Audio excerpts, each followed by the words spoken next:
The father's eyes go wide, his breath catching in his throat. Emerging from the literal gates of hell, our girl walks out of the inferno, looking like an absolute boss while carrying the boy in her arms. She looks completely unfazed by the heat, her presence radiating a power that stops everyone in their tracks. The father can barely believe his eyes, whispering innate Kai, as he realizes she's reached a level of power most only dream of. The boy she saved slowly blinks, weakly calling out, "Father." Our girl Yu explains that her injuries have fully recovered, and she's officially broken through to the innate realm. She stands tall, the moonlight catching her long hair as she finally reunites with her family. Her brother can't contain his excitement, cheering, "Congratulations, father, our Yu family finally has an innate ranked expert."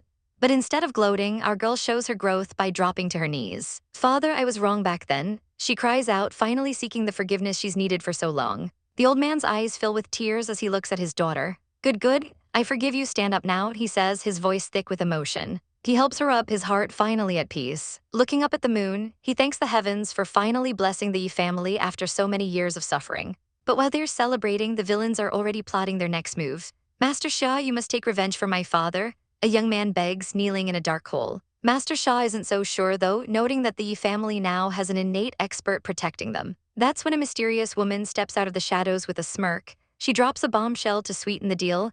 "Yi family's mountain mine has a jade vein inside. As long as we take them out, that vein is yours." Master Shah's eyes narrow, the greed finally winning out as he asks how she knows about such a treasure. Our girl's father stands frozen in shock as the realization hits him. She's actually manifesting innate Kai. He can hardly believe his eyes as he stares at his daughter, who looks exhausted but resolute. "Father," she whispers, and he immediately asks if she's recovered from her injuries. She gives him a small smile, explaining that she's feeling much better and has officially broken through to the innate realm. The family stands together, finally feeling a sense of hope after so much struggle. Her brother can't contain his excitement, shouting out his congratulations because the Yi family finally has an innate ranked expert to protect them. But the weight of the past still hangs heavy on our heroine's heart. She suddenly drops to her knees, her voice trembling as she says, "Father, I was wrong back then." She bows low to the ground, offering a sincere apology for all the trouble she's caused. Her father's eyes well up with tears as he looks down at her. Good, you know your wrongs and decided to fix them," he says, telling her he forgives her and to stand up. He reaches out, gently pulling her back to her feet as they finally reconcile. Looking up at the full moon, the old man thanks the heavens, feeling like the Yi family is finally blessed with fortune after years of suffering. However, the peace is short-lived because the losers are already plotting their revenge in the shadows.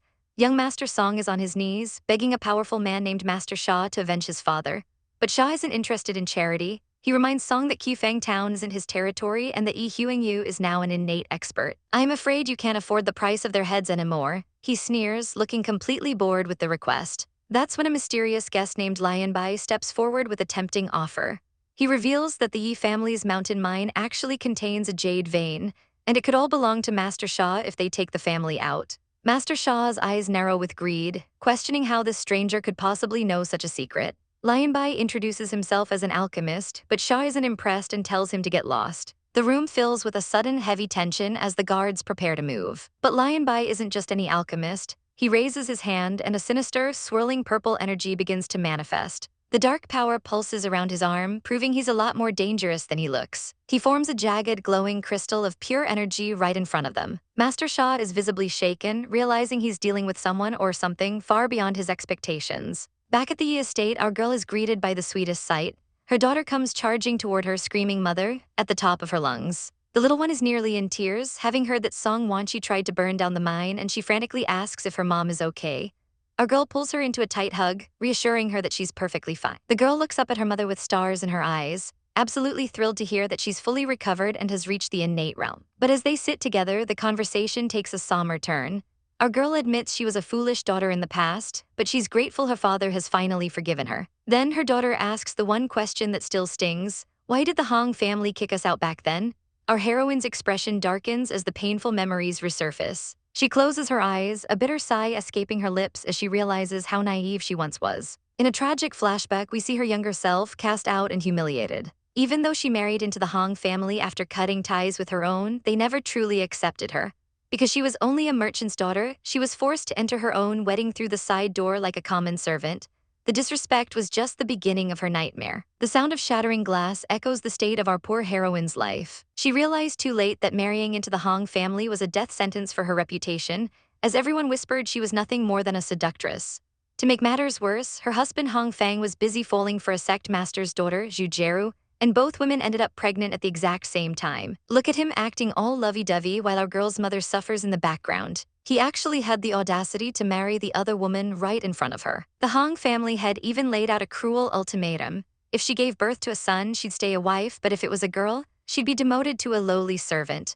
The day of the wedding became a day of nightmares as she went into labor. Hong Feng, please, I beg you, take a look at your own child. Just one glance is enough, she pleaded, holding her newborn with trembling hands. But that absolute trash of a man didn't even blink. Her baby is too noisy, it's giving me a headache, he groaned, showing zero soul. He then ordered his men to shut her up and kick her out, leading to the unthinkable, her precious baby being heartlessly thrown across the room. Our girl's mother could only watch in horror as her world fell apart. She lunged for her child, finding her covered in blood. That horrific fall was the reason our protagonist grew up as a simpleton, her potential locked away by trauma. The mother's eyes are filled with a lifetime of unshed tears as she recalls the pain. She tells our girl how she tried to fight back, only to be beaten by a butler and tossed out with a divorce letter. Left for dead on the streets, she was only saved when her elder brother found her and brought her home. Meanwhile, that snake Zhu Jeru helped Hong Feng reach the peak of success, even giving him a perfect son and daughter to replace the one he discarded. But our girl isn't the helpless child she used to be. Mother, don't you worry, she says, her eyes burning with a new fire. She grips her robes, a cold resolve settling over her. Be it Hong Feng, Zhu Jeru, or the Hong clan itself, I won't let any one of them off. Under the cover of night, the real training begins. Our heroine centers herself, her aura shifting as she gathers her strength. Her hands move in a blur, forming ancient seals that crackle with hidden power. She's not just practicing, she's evolving. Even her little spirit companion, Zaiachi, can feel the shift in the air as it pops out to join her. Ha ha ha, Zaiachi is good. She giggles, though the power rolling off her is anything but cute. She picks up her fluffy friend, but she's not done yet. She turns to her loyal companion, Big Yellow, with a mischievous glint in her eyes. Big Yellow, come, we'll go exchange a few moves outside, she challenges. Zaiachi gives a tiny thumbs up, ready to watch the fireworks. The massive wolf nods, acknowledging her as a true warrior. The spar ignites instantly, lightning dancing across the clearing as they clap. Our girl moves like a shadow, dodging a massive strike with effortless grace. She concentrates her energy into a single point, her fist glowing with a terrifying intensity. With a roar of power, she unleashes a pillar of golden light that pierces the heavens. Her form is perfect, her strike carrying the weight of years of suffering. The resulting explosion is so massive that even Zaiachi starts panicking, screaming in adorable terror as the ground shakes. The little spirit lunges at Big Yellow, clearly shocked by just how monstrously strong our girl has become. The quiet of the night is broken by our heroine's intense focus. Deep in meditation at her secluded hut, she's channeling every ounce of energy she has into her core. Her hands are steady, locked in a cultivation pose as the world around her fades away. She takes a long, controlled breath, pushing her limits to the absolute edge. But the peace doesn't last long when her little companion, Zaiachi, leaps out with a high-pitched Jia. Our girl can't help but laugh at the little guy's boundless energy. Ha ha ha, Zaiachi is good. She cheers, scooping him up for a hug. After giving him a quick squeeze, she notices her other loyal companion watching them with a stoic gaze. She turns to the massive wolf and asks, Big Yellow, you also want to come? Let's go exchange a few moves outside. Zaiachi gives a tiny thumbs up, clearly ready to see some fireworks. Big Yellow isn't one for words, but he gives a solemn nod, accepting the challenge. Suddenly, the atmosphere shifts as Big Yellow unleashes a crackle of lightning, showing he's not holding back. Our girl isn't intimidated. She maneuvers with grace, her eyes sharp and focused as she prepares to counter. She channels her power, and a massive pillar of light and energy erupts from her fist as she challenges the wolf's strength head-on. With a determined look, she prepares to land a serious blow. The impact causes a massive explosion that sends shockwaves through the clearing. Zaiachi is losing his mind on the sidelines, screaming Jia. In pure excitement, the little guy even tries to jump into the fray to protect his master, but our girl has to pull him back before he gets hurt. Zaiachi, Big Yellow is just exchanging moves with me, don't bully him. She giggles, calming the fiery little fox. But suddenly her expression changes to one of shock. Crap, this feeling, I think I'm about to break through. She realizes, her eyes widening. She quickly sets the pets aside and centers herself once more, knowing this moment is critical. The wolf and the fox watch over her as she enters a deep, fiery trance. An hour passes in total silence until her eyes snap open with newfound clarity. A golden aura flares around her as she finally breaks through the barrier that's been holding her back. She's done it, she's officially reached the 9th layer of the refining stage. She takes a moment to appreciate her new strength, but the victory is bittersweet because she knows the road ahead is long. Still not enough, she mutters, her gaze hardening. Hong Feng has a daughter, Hong Minju, who is a Danjing level expert. I need to cultivate even more. 3 days later, the scene shifts to the headmaster's room, where the adults are looking stressed. The elders are deep in discussion about the upcoming smelting competition in Glass City. The first place winner will receive the right to supply iron ores for the army and join the Alchemist Society, the fourth uncle explains, emphasizing how big this opportunity is. They're feeling confident now that the Song family isn't around to sabotage them. A soft knock-knock interrupts their strategy session. Our girl walks in looking refreshed and carrying a large jar. "Grandfather, fourth uncle, what are you guys talking about? I brought some good wine over," she says with a bright, innocent smile. Her grandfather is delighted to see her, asking what special brew she's brought today. She sets the jar down, admitting she brewed it herself just for them to taste. But she's not just there for the drinks. She's already heard the rumors about the competition in the city and she wants in. She presents the wine with a graceful bow, her eyes sparkling with hidden intent. It's clear she's not just planning on watching from the sidelines. Our girl is ready to dominate the competition. Our girl Ling Yu is itching for an adventure, asking her grandfather if she can finally go out and broaden her horizons. The old man sees right through her, knowing she just wants to visit her bestie, but he gives her the green light to travel with her fourth uncle. She's absolutely beaming, looking like the cutest little troublemaker you've ever seen. The family agrees that it's a great chance for her to network, especially since she's so close with the daughter of the Taishu. Fast forward 5 days later to Glass City, and things are already getting spicy. We see a woman in red Lancashire slamming her hand down in a wine shop, demanding to know why her premium 100-year-old monkey wine isn't being respected. "You think my wine isn't good enough to be sold in your store?" She fumes, clearly at the end of her rope. Enter our resident mean girl, and Minxia, who looks down her nose and calls the brew something made for country bumpkins. As Lingyu is being led into the room, she catches the tail end of the drama. Lancashire isn't taking that disrespect lying down, pointing a finger and reminding this concubine's daughter that she's only being polite because of her family name. She goes for the jugular, calling her out for being the daughter of a commoner sidewife. And Minxia snaps back, asking what capabilities Lancashire even has besides a bad reputation. She starts spilling tea about some drama with Princess Yu from the Hong family, claiming Lancashire is only hiding in Glass City because she's a coward. Lingyu's expression shifts into a cold stare as she hears that name. The tension in the room is thick enough to cut with a knife as Lancashire threatens to rip her tongue out. The poor servant is caught in the middle, asking if Lingyu still wants to go inside, but our girl is already making her move. With a sharp zing, she flicks a small object through the air to break the tension. The object lands with apex, catching everyone off guard. The two fighting ladies freeze in their tracks, wondering who just dared to interrupt their showdown. Lancashire looks up and her face instantly softens when she sees a familiar face.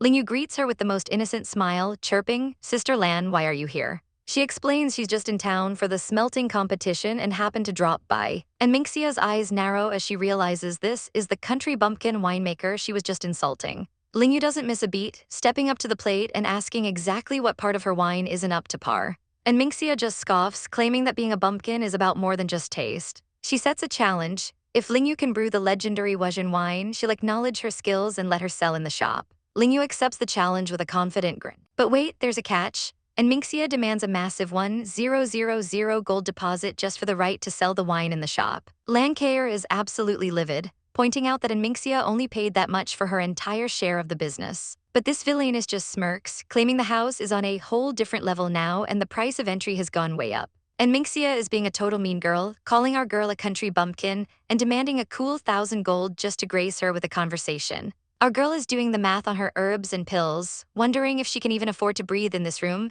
when a voice cuts through the tension. "I will pay the 1,000 gold for her," a voice declares, shocking everyone in the room.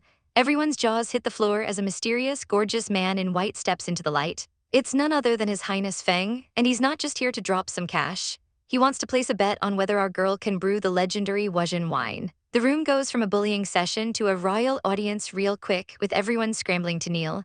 But the prince is way too cool for that, telling them he's just a humble envoy and they can all stand up. Our girl is internally screaming because this sickly man she helped out before is actually royalty. Talk about a glow up. Suddenly, and Minxia is acting like she's his biggest fan, turning on the charm at full blast and thanking him. But our heroine isn't buying it, watching the prince work his evildoer magic on every girl in the room just by existing. Prince Feng doubles down on the drama, insisting on joining the bet regarding our girl's winemaking skills. When she tries to be formal and call him prince, he stops her right there. "I like it more when you call me Fengsin," he says, dropping a line that probably sounds like melted chocolate. Cue the dramatic heartbeats and the Xiaozhou sparkles because our girl's heart is doing gymnastics. She calls him a total sinner for being this attractive, but hey, if he's dropping the titles, so is she. "Just call me Lingyu," she counters, and the way he says her name back is enough to make anyone melt. Meanwhile, Minxia is in the background, literally vibrating with rage. The prince tries to hand over a stack of banknotes as a thank you for saving his life, but our girl has standards. I don't take handouts, she tells him, so he proposes a trade, the wine she's holding for his help. She agrees, promising to pay him back in full once her masterpiece is brewed, but he's got one more request. As he takes the wine, his hand grazes hers, and the tension is high enough to power a small city. He wants to tag along when she goes hunting for ingredients, and she innocently thinks he just wants a wine-making lesson. With the prince as her backer, she turns back to the mean girl. So are you still down for that bet? She asks. And Minxia, fueled by jealousy and spite, slams her hand down. HMPH, bring it on. The deal is sealed in writing and there's no turning back now. Our girl better start brewing or things are about to get messy.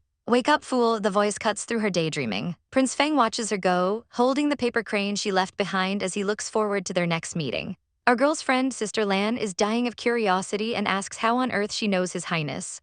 Ling Yu plays it cool, explaining she just happened to save him from drowning once. Lan is shocked because the prince is famously cold to everyone, but he clearly views our heroine in a positive light.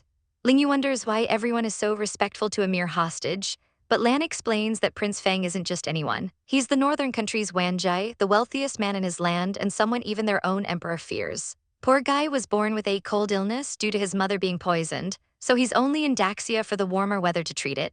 Lan then shifts to the legendary Wuzhen wine, a medical concoction made of poisonous bugs and a rank 3 spiritual core. Sister Lan, don't worry, I know what I'm doing. Ling Yu chirps, full of confidence. Back at the balcony, the prince realizes the girl he's been looking for was right in front of him.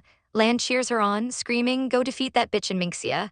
And Ling Yu vows she won't lose. But the happy vibes don't last long. Suddenly, the vile Song Guangyi shows up and fourth uncle Yi Huansheng is fuming. Song mocks him, sneering that Glass City isn't a place for the likes of the Yi family to piss around. The villain flashes a wicked smile as his thugs launch an attack. Fourth uncle stands his ground, but he's brutally overpowered, spitting out blood as he's struck down. When Ling Yu finally returns home, she's met with devastating news. Her fourth uncle and 2 smelting masters have been severely injured. Hurry and bring me over, she cries out, her heart sinking. The doctor delivers the final blow. The master's wrist tendons are severed, meaning they'll never be able to smelt properly again. Fourth uncle is absolutely livid, screaming that he'll be Song Guangyi's nemesis forever. Fifth uncle tries to calm him down, explaining that Song bribed the Mountain Sea sect to do his dirty work. Ling Yu steps into the room, telling them not to blame themselves because this is all revenge for her own past conflicts. Fourth uncle is in despair, knowing they don't stand a chance in the upcoming competition now. But our girl has an ace up her sleeve. She reveals she learned secret smelting techniques during her time in the stone. She pulls out a piece of 50% purity black steel she made herself. The uncles can't believe their eyes. Please believe in me, she tells them. I won't let the family lose face. 4 days later at the Alchemist Society, the tension is thick enough to cut with a knife. The Mountain Sea sect thugs are stunned to see her, barking, how dare you participate in the smelting competition. They mock the family for relying on a little brat. Song Guangyi is there too, wearing his signature trashy smirk. Fourth uncle tells him to shut his mouth, but Song just laughs it off. Ling Yu claps back, mocking the young master for acting like he owns the city. The thug loses his mind, calling her a little bitch and threatening her now that her protector Lan Kaer isn't around. He's about to get violent, when a booming voice stops him cold. Are you planning to take action in my territory? A powerful elder demands. The Alchemist Society head has arrived and he does not look happy. The president isn't playing around today. He towers over the troublemaker, making it clear that his patience has run out. It's good that you know, and it's not just you. Even if your father was here, he must still follow our rules. He barks. He warns them that if they dare to pull any more stunts during this smelting competition, he won't be polite about how he handles them. The guy can only stutter out a frantic yes, yes, yes, while practically shaking in his boots. But look at the instant 180-degree turn in the president's attitude when he turns to our girl. Oh, little Yi, you're here as well, he says softly, promising her that he won't let any more family drama interfere with the competition. Our girl gives him a dazzling, thankful smile that could light up the whole room. Suddenly, the brown-haired guy tries to suck up to the president by reporting some good news. He claims his family discovered a jade vein and wants to cooperate with the Alchemist Society to expand it. This catches the president's attention, and he decides to send an official to investigate after the competition. If you are telling the truth, trust that our Alchemist Society won't mistreat you, he says, dangling a very lucrative carrot in front of them. But enough talk, it's time for the main event. The president leads the group toward the 3rd floor smelting chamber. As the contestants file in, some of them are looking way too smug, especially that guy with the long hair who clearly thinks he's the main character. Even the masters in the room are starting to take notice of our girls' group. That youngster is different from your average alchemist. His mental strength and cultivation are not bad at all. one master observes.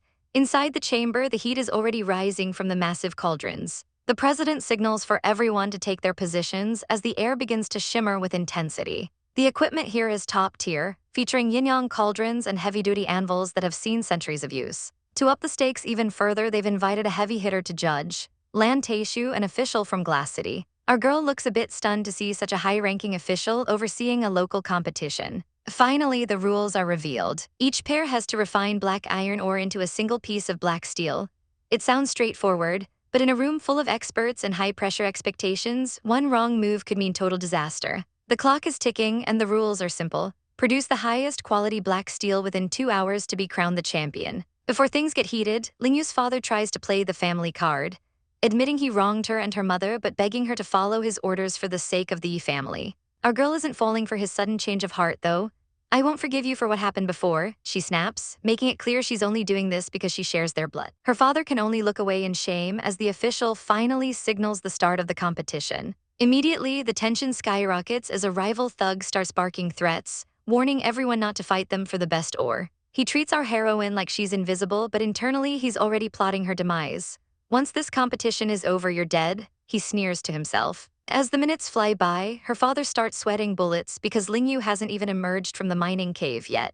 Deep inside the tunnels, she's being picky. She knows a standard 50% purity iron won't cut it, even with her special abilities. Suddenly, she senses a strange vibration and follows a golden glow deep into the rock. Her eyes lock onto a hidden treasure, and she knows she's found the game changer. When she finally walks back to the forge, her father nearly has a heart attack. "Why did you pick that? That iron ore is rusted," he screams, losing his mind. Lingyu doesn't blink, slamming the ore down on the table. "Trust me," she says firmly, explaining that even rusted ore can be refined into something legendary. The villainous rivals just laugh their heads off, calling her a total amateur who's about to lose the family everything.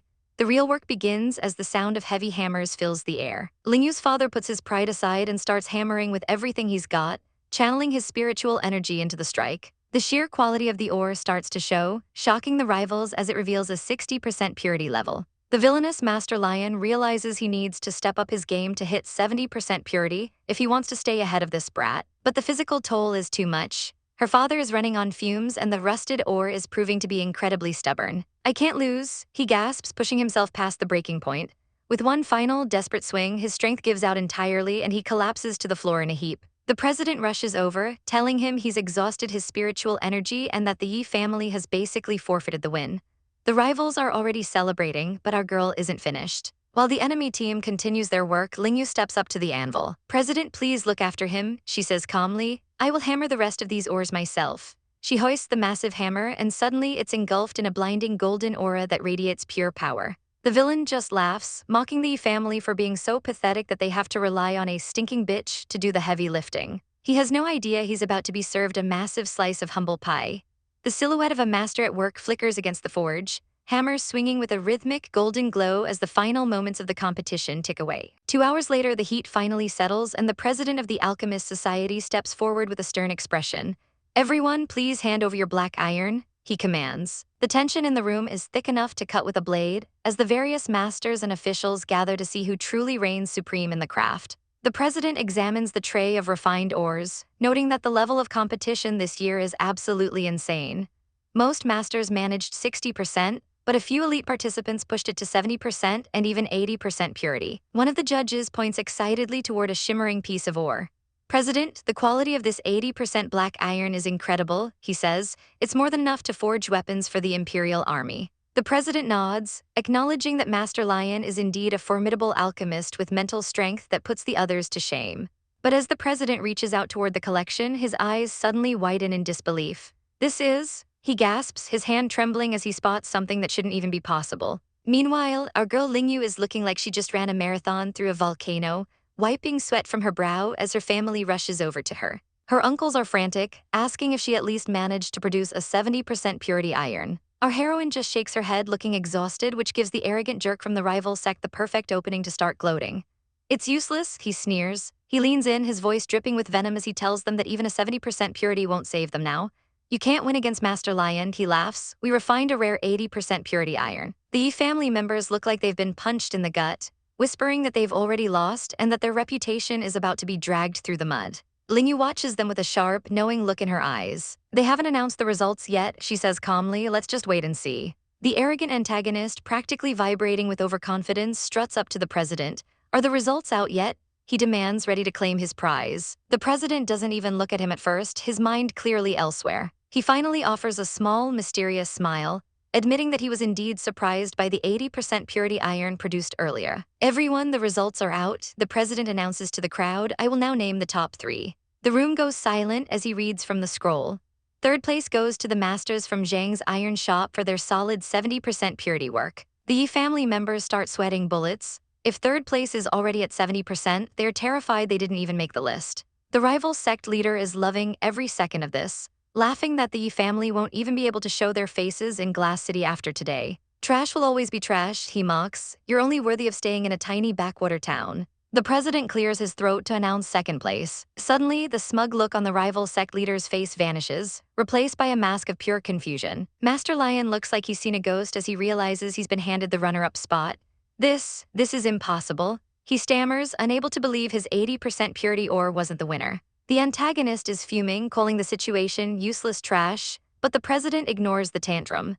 After a thorough discussion with the high-ranking members, he announces the true champion. The winner of this year's smelting competition is the Yi family of Qifeng Town. The crowd erupts into a total clamor, and even our girl Lingyu remains the picture of calm while everyone else loses their minds. The rival sect leader's face turns a shade of red that can't be healthy. Impossible, that is absolutely impossible, he screams. He points a trembling finger at Lingyu, accusing her of being a fraud and claiming the Alchemist Society must be colluding with her family to fix the results. Insolence, the president roars, his voice carrying the weight of a mountain.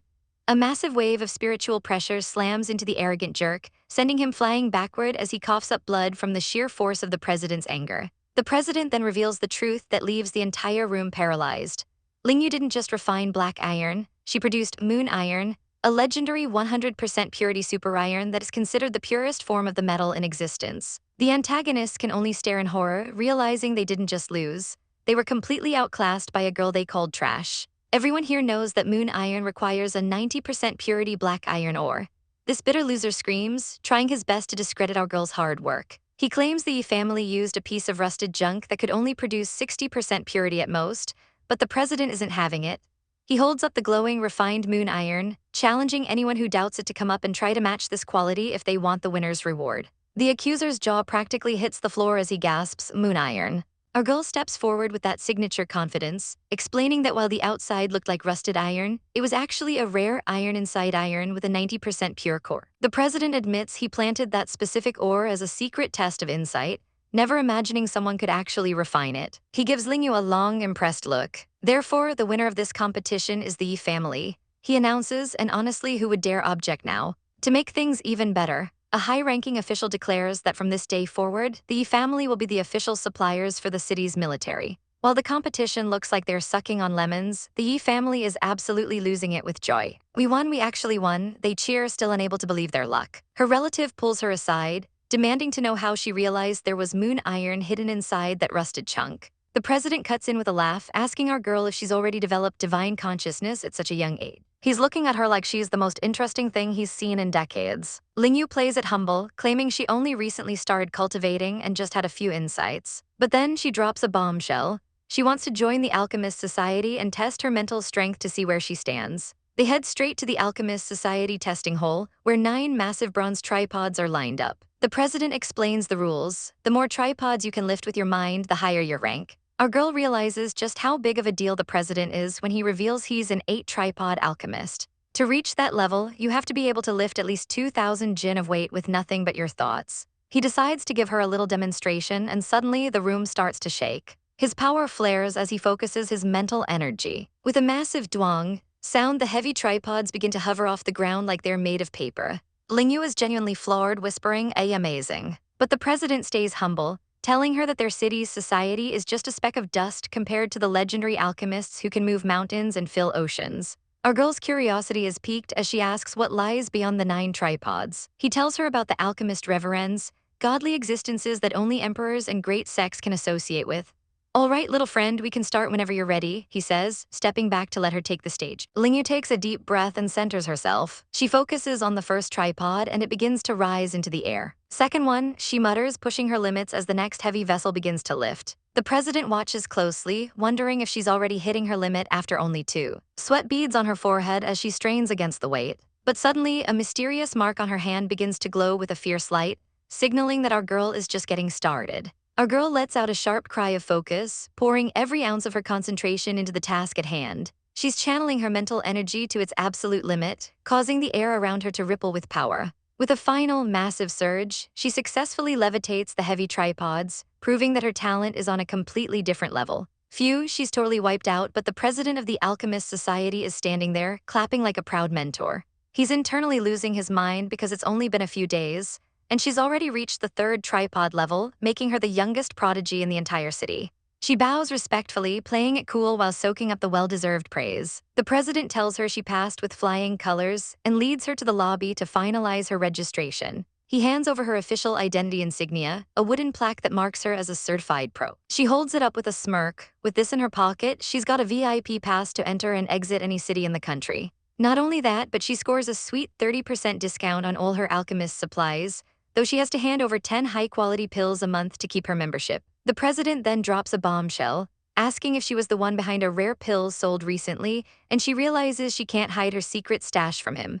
He gives her a stern warning about a rival alchemist named Lion, who is currently working with her enemies. Apparently, this guy is from out of town and has mental strength that could potentially crush hers if she isn't careful. She thanks him for the heads up, but you just know the drama is about to find her anyway. As night falls, she walks through the streets, thinking about how her inner power is transforming and hoping to reach the 4 tripod level soon. But suddenly her danger senses start tingling and she freezes in her tracks. She looks around, realizing the familiar streets have vanished. Where is this place? She gasps. The atmosphere turns pitch black, the sky glows a sickly red, and the trees look like skeletal claws. Crows with glowing red eyes watch her from the branches, waiting for a feast. A voice dripping with hatred screams, "You deserve to die, you little bitch. How dare you snatch my glory?" Who? She demands, spinning around as dark energy begins to swirl in the alley. A sinister figure cloaked in purple mist emerges from the darkness. A glowing dagger floats in the air, pointed right at her heart, as the voice promises to make her wish she was dead. A man in white robes appears, surrounded by a lethal array of flying blades. Our girl realizes this isn't just some local thug, this guy is a serious threat. He tells her to look closely as he reveals his true face. He's a member of an immortal sect from the Central Plains, and he's been hunting her ever since she humiliated him at the Yi family banquet. He sneers, threatening to cripple her and then use her body in the most disgusting way possible. But he clearly forgot who he's dealing with. She clenches her fist and lightning begins to crackle around her arm. With a massive explosion of light, she blocks his flying dagger with her bare fist. The impact sends a shockwave through the alley as she pushes back against his killing intent. The villain is absolutely stunned, realizing that she's already reached the 8th layer of the refining stage. He snarls, declaring that even with that power, she's still going to die tonight. But our girl is already on the move, dodging his next strike as the real battle begins. The villain is coughing up blood, but don't let that fool you. This creep still has plenty of fight left in him. Our girl isn't backing down, though, taunting him about how painful her dragon saliva needles must feel as they sap his life force. He realizes she's more than just a pretty face and decides that if he can't enjoy her, he'll just turn her into fuel for his Siam ghost smoke. This absolute psycho actually tries to use her flesh to power up his evil techniques. She dodges his red mist with effortless style. "Go," she yells, launching a counterattack that cuts through the darkness. For a second, the villain's energy is overwhelming, and our poor heroine looks like she's finally cornered. But then she catches a scent, the powerful aura of Qiyang Ginseng. She pulls out the secret weapon she's been holding onto, ready to turn the tables. The sudden burst of pure energy sends the villain into a total panic. This can't be happening," he screams as his world starts to crumble around him. Our girl doesn't give him a single chance to recover, shouting "Flower Jade Hand" as she delivers the finishing blow. He lets out one last no before hitting the dirt for good. He's officially down for the count, and honestly, good riddance. Our girl stands there, catching her breath and looking like she just survived a nightmare. She leaves the trash behind in the lonely alleyway as the sun starts to set, finally safe for now. Back at her hut, she starts going through the guy's loot because, hey, a girl's gotta get paid for her trouble. She finds a jade pendant but senses a nasty, evil aura clinging to it. She's not about to let some demonic energy ruin her new jewelry, so she uses her fire powers to burn the evil right out of it. The demonic smoke tries to resist, but she just tells it to return and forces the purification. after some intense meditation to stabilize her newfound power. We skip ahead 2 days later. Back at the Yi family residence, the news is spreading like wildfire. A messenger rushes in to announce that our girl and the fourth master took first place in the smelting competition. The family head is over the moons, laughing about their massive victory. He asks for the details, expecting some basic black iron refinement. But the messenger drops a total bombshell. It wasn't black iron, it was moon iron. And get this, the fourth master was too exhausted, so our girl Ling Yu finished the refinement all by herself. Not only that, but she's officially joined the Alchemist Society as a full-blown alchemist. The master can barely believe his ears, realizing just how much talent he's been sleeping on. Everyone is swarming her mother to offer congratulations, shouting that this is the glory of the entire Yi family. The master is so hyped he orders firecrackers and red pockets for the whole town. Finally, our girl is getting the absolute respect she deserves. Father, you mean? The son stammers, clearly taken aback by the sudden news. His father doesn't blink, confirming that starting tomorrow, the entire family is packing their bags and moving to Glass City. Feng Yu obediently follows her father, knowing that a massive change is coming for their household. They arrive at the family shrine where the atmosphere is heavy with tradition. Feng Yu, come pray to your ancestors with me, her father commands. They step inside the hallowed, dimly lit halls, lighting incense as a sign of respect to those who came before. As they bow, the father drops a bombshell. He's decided to send our girl Ling Yu out into the world to gain experience. Feng Yu's heart sinks, and she argues that it's way too early, insisting they should at least wait for her to break through her current cultivation level. But the old man is firm. The moment she hits that breakthrough, she's out the door to face the real world. He knows Ling Yu is a once-in-a-generation talent, and a small place like Glass City just isn't enough to hold her back. He stares at the ancestral tablets, his voice dropping an octave as he asks Feng Yu if she really intended to take on the powerful Hong residents all by herself. He warns her that their enemy, Hong Feng, has officially reached the transmigration realm, making any hope of revenge a total suicide mission right now. Feng Yu pleads with him to keep this secret from Ling Yu, fearing the weight of the family's blood feud will ruin her cultivation. For Ling Yu, any suffering I've endured doesn't mean much at all, she whispers, her eyes filled with a mother's fierce determination. Meanwhile, in a much less peaceful room, the young sect master of the Mountain Sea sect is throwing a total temper tantrum. He's fuming because Master Lion is dead and the Yi family snatched their military supplier rights. He's especially salty that Ling Yu was able to refine moon iron, calling her true evil just because she's more capable than his entire sect.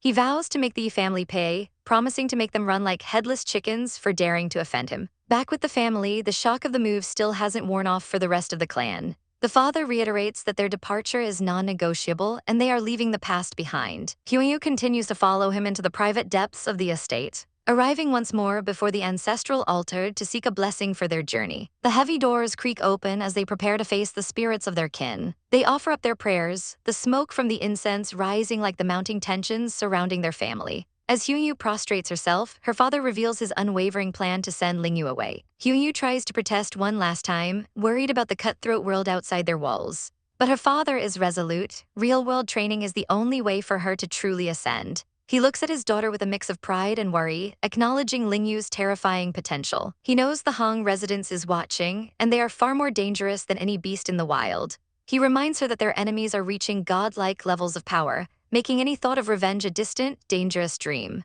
Feng Yu begs him to let her shoulder the burden of this grudge alone so Ling Yu can stay focused on her path. She insists that all her years of suffering were a small price to pay for Ling Yu's safety. But while they plan for Ling Yu's growth, the Mountain Sea sect is planning a massacre. The young sect master is absolutely livid that the Yi family is thriving while his influence crumbles. He curses Ling Yu's name, unable to handle that she outshone his best alchemists. He clenches his fist, his face twisting in a villainous smirk. He doesn't care about the army's support. He's going to tear the Yi family apart piece by piece. Half a month later, our girl finally makes it back to Glass City. She wastes no time diving into a hug, crying out, "Mother, I've missed you so much." Her mom is just glad she's safe, telling her she's worked hard, but Ling Yu remains humble, saying it's just what she should do. But the reunion is cut short because the head of the house has that "we need to talk" look on his face. He's heard all about her legendary performance at the smelting competition, and tells her to follow him to the ancestral hall immediately. You know it's serious when the family elders start dragging you toward the spooky spirit tablets. Once inside, the atmosphere gets heavy. Ling Yu kneel down, her father commands, and she doesn't hesitate. She lights the incense and bows deeply, paying respects to the long line of Yi family ancestors. Suddenly, her father triggers a hidden mechanism, and a secret tablet rises from the altar. He explains that this spot belongs to their first headmaster, the man who founded the Yi family 300 years ago. When he asks if she knows why she's here, our girl is totally clueless.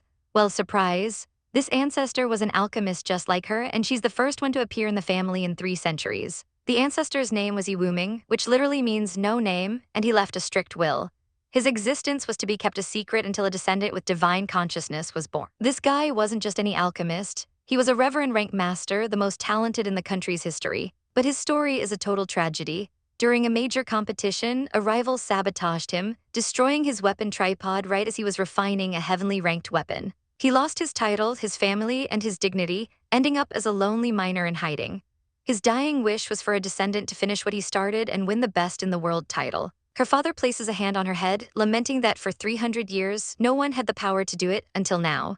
He hands her the blueprint for the legendary weapon Jiyolongying.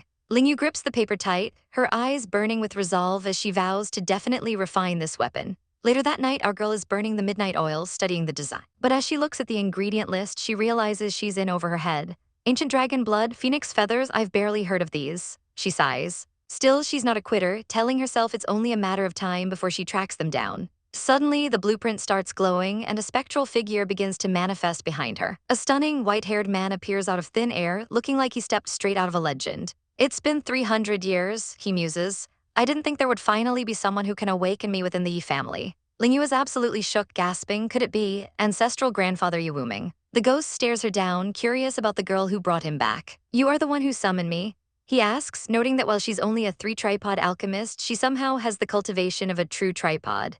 Our girl starts sweating bullets, wondering if this ancient ghost can see the secret Cayenne tripod hidden in her body. She plays it cool, introducing herself as a humble descendant, but the ancestor just smirks. He points out that her true tripod is still just a soul and not the real deal. Seeing your expression, it seems you still don't know what a true tripod is, he teases, leaving our girl more confused than ever. Ancestral grandfather doesn't have much time left, as his divine consciousness is rapidly fading, so he gets straight to the point. He explains that the tripods she's seen so far are just fakes. A true tripod soul only begins to form once she reaches the rank of a reverend alchemist. Once that tripod absorbs the spiritual energy of the 5 Tao, it becomes a legendary heaven-earth tripod. Our girl is ready for a power-up, but Grandpa drops a massive reality check, telling her she's currently way too weak to even detect that energy. However, when she mentions she's only been cultivating for 5 months, the old man is absolutely floored. Realizing our heroine is a once-in-a-thousand-years prodigy, he decides to grant her some special benefits for being the one to wake him up. Lingyu's eyes practically turn into gold coins as she imagines mountain-sized piles of treasure, ancient medicines, or rare prescriptions. But instead of a bag of gold, he offers to teach her a secret method to absorb 5 Tao energy without needing to reach the high-level ranks first. He breaks down the elements, fire, water, wood, gold, and earth, explaining that their spirits reside in the most extreme places in nature. He warns her that these spirits are basically boss-level entities, and she needs to run the other way if she ever sees one. Our girl gives him a look that says, that's it, just a warning. But he explains that she can still siphon energy from elemental herbs and spiritual beasts to grow her power. Grandpa shares a bit of his own tragic history, revealing that he once possessed a 5 Tao water tripod that was destroyed during a failed weapon refinement. The fragments are now scattered within the Cloud Dream Marsh, and he's leaving her a special 5 Tao jade to help her track them down. He has one final, heavy request. Remember to help me prove that the person who harmed me back then was Chen Hongru. Before she can ask for more details, he vanishes into thin air, leaving only a glowing jade behind for her to catch. As she meditates later, Lingyu focuses on that name, Chen Hongru. If her ancestor passed away 300 years ago, this villain shouldn't even be alive unless he has some terrifyingly high cultivation. But she realizes she has a more immediate goal. The rarest ingredient she needs for her bet against Minxia is also found in the Cloud Dream Marsh. I'll go there in a few days, she decides, ready to tackle 2 problems at once. The next morning, a familiar voice calls out her name. It's Sister Lan, and she's absolutely beaming with pride. Lingyu, I heard you got first place in the smelting competition. Congratulations. She cheers, pulling our girl into a warm hug. Lingyu humbly plays it off as luck, but she quickly gets down to business, asking Lan what she knows about their next destination. Luckily, Lan is prepared and has already gathered a stack of information regarding the Cloud Dream Marsh. Let's go inside first, Lan says, leading her away to start planning their dangerous expedition. Lingyu and her companion are looking over the legendary maps, specifically the one depicting a phoenix. Her mentor explains that while the legend of the phoenix is famous, it's most likely a tall tale passed down by fishermen for centuries. Apparently, no one has actually encountered a real one in the treacherous Cloud Dream Marsh. But our girl isn't going in alone. Little Zayadachi is ready for action. The mentor is seriously impressed by Lingyu's prep work, especially the fierce-looking wolfhound she's brought along. What a fierce wolfhound, she notes, realizing that having a spiritual wolf as a scout is going to make their trek much easier. Even though the wolf looks like he's ready to bite someone's head off, the mentor thinks it's almost a waste to just use him for scouting. Suddenly, the atmosphere shifts as a certain handsome royal enters the chat. Prince Feng, also known as Prince Chen, arrives looking like a literal dream. Our little fox Zaiachi has absolutely zero chill and immediately launches himself toward the prince with literal hearts in his eyes. But of course, there's always a hater in the wings. A red-haired noblewoman county and scoffs at the display, calling Zaiachi a dirty and stinky little beast. She looks down her nose at our heroine, mocking her for bringing cats and dogs on a serious mission to the marsh. She even tries to act all refined and sparkly to get the prince's attention, but the man is completely unbothered.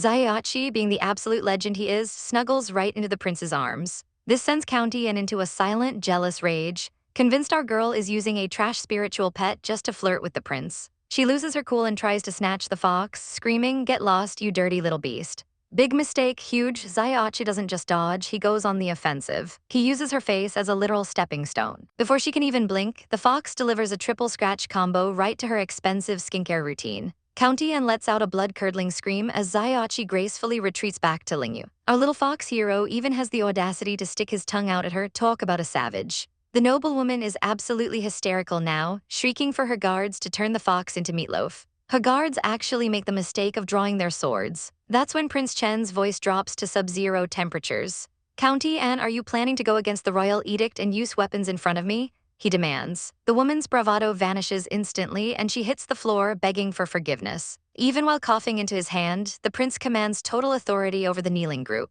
County Anne is fuming, clenching her fists in humiliation. But the prince isn't finished. He coldly orders that the two guards who dared to draw their weapons must each cut off a finger to pay for their disrespect. The guards look like they've seen a ghost as they realize the prince isn't joking.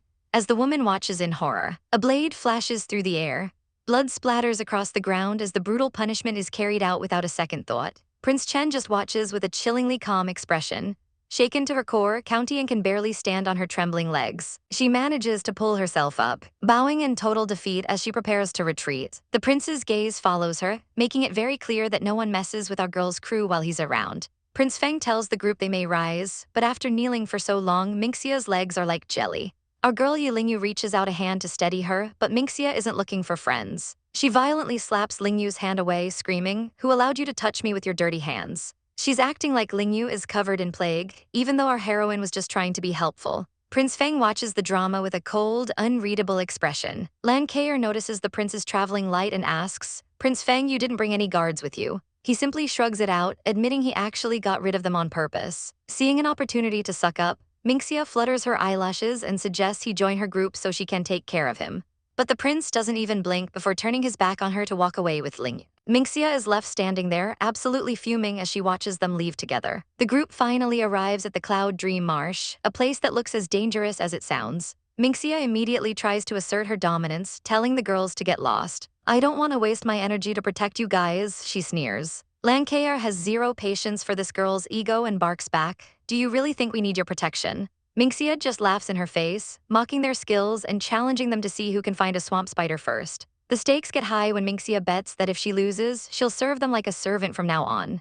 Lingyu raises the stakes, declaring that if they lose, they'll be Minxia's cow and horse. They seal the deal with a high five that's more like a declaration of war. Prince Feng then drops a total truth bomb, telling Minxia that since she doesn't welcome Lingyu, he's splitting up from her group too. Minxia looks like her world is ending as she watches the prince happily walk away with our girl. Left in the dust, Minxia screams at her guards to move out. Meanwhile, Big Yellow the dog is leading our trio through the brush. Kaer is determined to win the bet, but Lingyu is way ahead of her. Our girl reveals she accidentally spilled charming bee water on Minxia before they entered the marsh. While it keeps some beasts away, it's basically a dinner bell for every poisonous wasp in the area. As night falls, they set up camp and get a fire roaring. Lingyu decides to go investigate the swamp with Kaer, leaving Prince Feng behind to guard the camp with Big Yellow. The prince agrees to stay behind, but as he watches Lingyu disappear into the trees, his expression turns somber. He thinks to himself that he should be the one staying by her side to protect her. The sun dips below the horizon and the real hunt begins. Our girl Lingyu is trekking through the golden woods when she suddenly stops dead in her tracks. She looks up, her eyes wide as she feels a strange resonance vibrating through her soul. She's completely stunned, wondering if this is what it feels like for the 5 Dao Jade to finally sense the elements. Her companion, Sister Lan, notices the sudden pause and asks, Lingyu, what's wrong? Lingyu reaches down into the brush and pulls out a small, glowing object. Lan's face lights up with a grin as she explains, it's a spiritual core. Lingyu, you're quite lucky. Our girl can't help but stare at the prize, her heart racing at the unexpected find. But the treasure hunt isn't over yet. Half an hour later, the two are crouching low in the damp reeds by a dark pond. The atmosphere is tense as Lan whispers, it's here, that's a female spider. They watch from the shadows, barely daring to breathe as they wait for the right moment. Suddenly, the massive beast crawls out, looking like something straight out of a nightmare. Lingyu narrows her eyes, analyzing the threat. This thing is at the Haoshan lair, peak stage cultivation, definitely not a pushover. Lan wonders if this beast is hiding another core inside its ugly head. Eager to test her strength, our girl declares, Sister Lan, I will make the first move. Lan gives her a quick nod, saying, okay. With a surge of energy, Lingyu strikes, sending a flash of power flying toward the monster. But the spider is faster than it looks and fires a blinding beam of light right back at her. The clash is violent and the force of the impact sends a sword spinning. Our girl is left reeling in shock, screaming that reflected. But she doesn't have time to process the fail, because the spider is already unleashing a full-on barrage of lethal energy beams right at her face. Our girl is in the thick of it, dodging lethal energy beams like a pro. Light streaks across the sky as the battle heats up, illuminating the dark forest. A massive, terrifying spider monster screeches as it's blasted backward by the sheer force of their attack. Her companion, the fierce woman in red, isn't holding back either, slashing through the air with deadly precision. Hiya, she shouts as the spider lets out a final, agonizing roar before collapsing. With a heavy blow, she brings the beast down for good, standing over the carcass like a total boss. But after checking the kill, she sighs in pure frustration. It doesn't have a core. What a waste of energy, she complains, clearly annoyed that all that effort resulted in zero loot. Our girl, ever the optimist, just gives a sweet, reassuring smile. It's fine, there will be more opportunities, she says, trying to keep their spirits up despite the bad luck. She gets to work using her family's legendary needle technique to see if there's anything else worth salvaging. Her friend is genuinely impressed, asking, Lingyu, this is your family's special needle technique, right? They share a quick laugh and a cheeky wink, proving that even in a monster-infested forest, their bond is unbreakable. But after a long day of hunting, they are both wiped out, surrounded by a mountain of useless spider carcasses. Lingyu wipes the sweat from her brow, looking totally defeated by the lack of progress. It's been so long, but we haven't found a single core yet, she laments. Our girl points toward the horizon with a glimmer of hope in her eye. Let's go to the swamp to test our luck, she suggests, determined to find what they need. Meanwhile, someone else is having a much worse time nearby. This red-headed rival looks like she's seen a ghost, or something even grosser. She stares down at the murky, disgusting water of the swamp, her face twisted in pure horror. What the heck is going on here? She screams, clearly not ready for the nightmare she's just stumbled into. Back with our duo, they're already moving again, dodging more incoming attacks as they head deeper into the territory. The air is thick with magical energy as beams of light continue to fly around them. Another spider lunges out of the shadows, only to be met with a face full of power. Lingyu is a total whirlwind of red, her blade moving faster than the eye can see as she defends her friend. She lets out another battle cry, Hiya, while the forest echoes with the monster's roars. She slams another one into the dirt, but the result is the same. She huffs, looking totally done with these core-less bugs and their lack of rewards. Our heroine just keeps that positive energy flowing, refusing to let the grind get her down. She continues her delicate needlework, proving she's the most skilled hunter in the group. They take another short breather among the ruins of their enemies, looking like they've been through a literal war. Lingyu is officially exhausted, complaining that their luck has totally run dry. The swamp is our last hope, our girl insists, her eyes fixed on the path ahead. Little do they know, the red-headed rival is already there and absolutely losing her mind. Standing in the muck, she's completely overwhelmed by the chaos, screaming at the top of her lungs as everything goes wrong. It's been a whole night and we haven't found a single female spider, we couldn't even see a single beast head. Missin screams, her patience thinner than her morals. Suddenly, a rustling in the grass catches her attention. It's here, she cheers, thinking she's finally found a prize, but she couldn't be more wrong. Instead of a rare beast, a swarm of toxic wasps erupts from the brush. Ah, she shrieks as the sky turns black with angry stingers. Her guards scramble, swords drawn, but you can't exactly parry 1,000 tiny needles. Protect our miss, they shout, but the wasps are faster. Poor Missin is forced to bolt, but not before she gets lit up like a Christmas tree. She's covered in painful, pulsating bumps and crying for her life. She sprints through the marsh, looking absolutely pathetic as the venom starts to take hold. That's when she spots a familiar pair of backs, Lan Kaer and our girl Yilingyu. Lan Kaer, Yilingyu, you two hurry and save me, she demands because apparently she still thinks she's the one in charge. She stumbles toward them, desperate for an escape from the buzzing nightmare. Lan Kaer just laughs right in her face. Yeah, we don't dare save you. I mean, what if we get bitten too? She asks with a smirk that says she's enjoying this way too much. Our girl Yilingyu steps up, looking as innocent as a shark. Miss N, saving people requires money. If you want us to help you, you should at least state your price, she says, her eyes gleaming with greed. Miss N is losing it. Who can save me? I can promise you anything, she wails while swatting at the air. Yilingyu snaps her fingers, sensing a golden opportunity. Actually, I have a prescription that can get rid of the wasp poison, she mentions casually, but there's a heavy catch.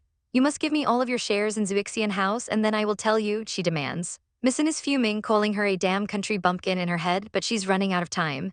Yilingyu decides to turn up the heat, explaining that without treatment, Miss N's flesh will start to rot away, her skin will look like a toad's, and she'll be swollen like a pig head. Fine, I promise you, I will give you all of my shares. Miss N screams, her vanity winning out over her wallet. Yilingyu smiles, satisfied. I like people who are straightforward like you, she says. Jump into the swamp immediately. Submerge yourself inside and remember not to even let your head stick out. Miss N doesn't hesitate, diving face first into the murky sludge with a massive splash. She's down there holding her breath and drowning in filth while the wasps circle the surface. Her guards finally catch up and drag her limp, mud-caked body out of the muck. She looks like a drowned rat with a bad skin condition. Yilingyu leans down and forces a pill into her mouth to neutralize the remaining poison. Miss N finally sputters back to life, looking like a total disaster. Our girl is just chilling, holding her adorable fox spirit Gia. Miss N wakes up and immediately starts barking. You animal, she screams, but Yilingyu's gaze turns ice cold. Still haven't learned your lesson? She asks, her voice dripping with warning. Miss N tries to make a run for it, her pride wounded and her face still covered in mud. But Yilingyu isn't finished playing. She tosses Gia into the air. The little fox launches itself with stars in its eyes, slamming right into Miss N. She goes flying back into the mud with a pathetic ah. Splash, she's right back where she started, face down in the swamp. Her guards are panicking, but honestly, what can they do against a spirit fox? Miss N drags herself up one more time, looking like a literal mud monster.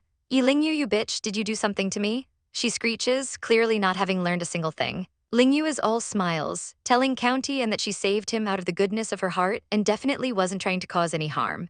Our girl is playing the saint perfectly, while the mysterious man in white watches from the tall grass with his loyal hound, Big Yellow. Meanwhile, the red-haired mean girl is having an absolute meltdown, sobbing hysterically over whatever happened to her face. Honestly, the drama is top tier as she wails on the ground, while the rest of the group just stands there looking completely done with her. Suddenly, a super cute white fox appears, rolling around and looking way too happy for this tense atmosphere. The man in white scoops up the little fluff ball, looking as stoic as ever. He asks what the plans are for the night, and Lingyu excitedly explains that she and Sister Lan are heading to a swamp to hunt down a specific spider. They decide to move out immediately as night falls over the forest. But the mountains look incredibly ominous under the moonlight. The man looks concerned, noting that the fog is becoming way too thick to proceed safely. Our girl isn't even breaking a sweat, though, claiming she can just use her divine consciousness to find the path and get them back safely. While they're out, a wolf's howl pierces the silence, signaling that they've got company. A massive dark paw steps out of the shadows, and the man realizes they're being hunted.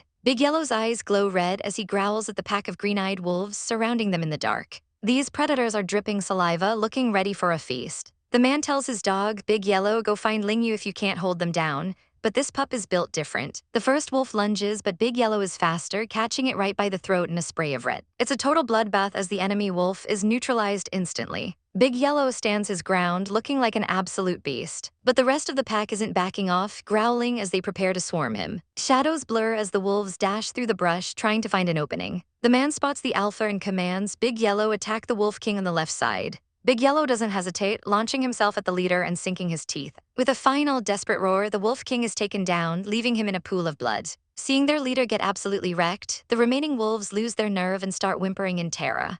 A few more slashes through the dark, and the remaining threats are either dead or fleeing into the woods. Big Yellow returns to his master, still looking fierce. But the man isn't celebrating the victory. As he looks into the distance, a voice asks the question we're all thinking. Is he worried that Lingyu is in over her head and in serious danger? The guy looks like he's seen a ghost, sweating as he realizes the legend of the Cloud Dream Marsh might actually be true. Meanwhile, a beast senses something lurking in the eerie, thick fog. It barks out a warning as the mist begins to swirl, signaling that they aren't alone. Our girl and Lan Kea realize this isn't just any ordinary weather. Lingyu, be careful, something is approaching us, Lan Kea warns, her eyes darting through the haze. But it's not a monster, well, not a literal one yet. It's the bandaged brat and Minxia, and she's brought a whole squad of guards with her. She's still salty about their last encounter, screaming, "It's you two again. Go block Lan Kea and bring that country bumpkin to me." This girl is seriously unhinged, even threatening to peel their skin and fry it. Lan Kea tries to talk sense into her, asking if she's really ready to face High Highness Feng's wrath. But Minxia has officially lost her mind, laughing that a corpse can't report anything to the prince. The guards move in, but our girl is way too fast for these extras. She decides to lead this crazy lady on a little chase to separate her from the pack. And Minxia, if you're that capable, then come alone. I will be waiting for you, she shouts, disappearing into the mist. And of course, the ego-driven villainess falls for it hook, line, and sinker, ditching her guards to prove she's the boss. And Minxia runs blindly into the thick fog, desperate to catch her prey. Suddenly, asterisk thud asterisk, she slams right into something hard. It hurts, what the hell? She grumbles, but her annoyance turns to pure terror when a massive, glowing ghost spider looms over her. She lets out a blood-curdling scream as the beast lunges. She isn't totally useless, though, launching a white tiger strike to push the monster back. From the shadows, our girl watches with a smirk, surprised the brat actually has some combat skills. But these spiders are relentless, swarming her like clingy ghosts that just won't go away. Our girl notices a water element spiritual wave coming from the leader. This spider has a core inside. She decides to stay hidden for now, waiting for the perfect moment to strike while Minxia does all the hard work. Finally, the guards catch up, shouting to protect their lady as the battle in the mist intensifies. The bandaged rival is barking orders, desperate for rank 4 Swamp Spider Queen's core. Her lackey rushes off to do the dirty work while she stays back, thinking she's got it all figured out. But she doesn't realize our girl is lurking in the shadows, watching their every move. As the man engages the beast, Yilingyu makes her move, creeping through the undergrowth with the grace of a cat. The rival stands there looking all high and mighty, completely oblivious to the fact that she's about to be robbed blind. Just as the spider lunges, our heroine leaps into action. She doesn't hesitate, unleashing a burst of magical energy that catches the monster off guard. The Spider Queen lets out a final, pathetic roar as it's taken down by the unexpected blast. Our girl doesn't waste a single second, drawing her blade and diving right into the mess. With a quick slice, she reaches in and snatches the prize, a glowing blue core. She stands there looking absolutely radiant while holding the stolen loot. Thank you so much for exhausting its energy for me, she chirps, giving them the ultimate thanks for the carry sass. She waves goodbye, telling them she'll see them later, leaving the bandaged rival absolutely fuming. The woman's face turns a bright shade of "I'm going to kill you" as she screams, "Yilingyu." Our girl vanishes into the trees like a ghost, leaving nothing but dust behind. The rival is having a total meltdown, ordering her men to forget the spiders and hunt down that be asterisk asterisk asterisk immediately.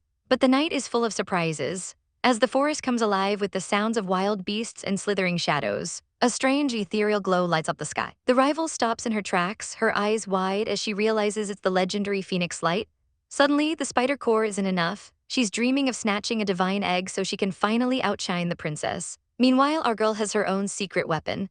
Little Gia, her tiny fox companion, is perched on her head and sensing something big in the atmosphere. "You want me to keep going forward?" she asks, watching the rainbow light dance through the trees.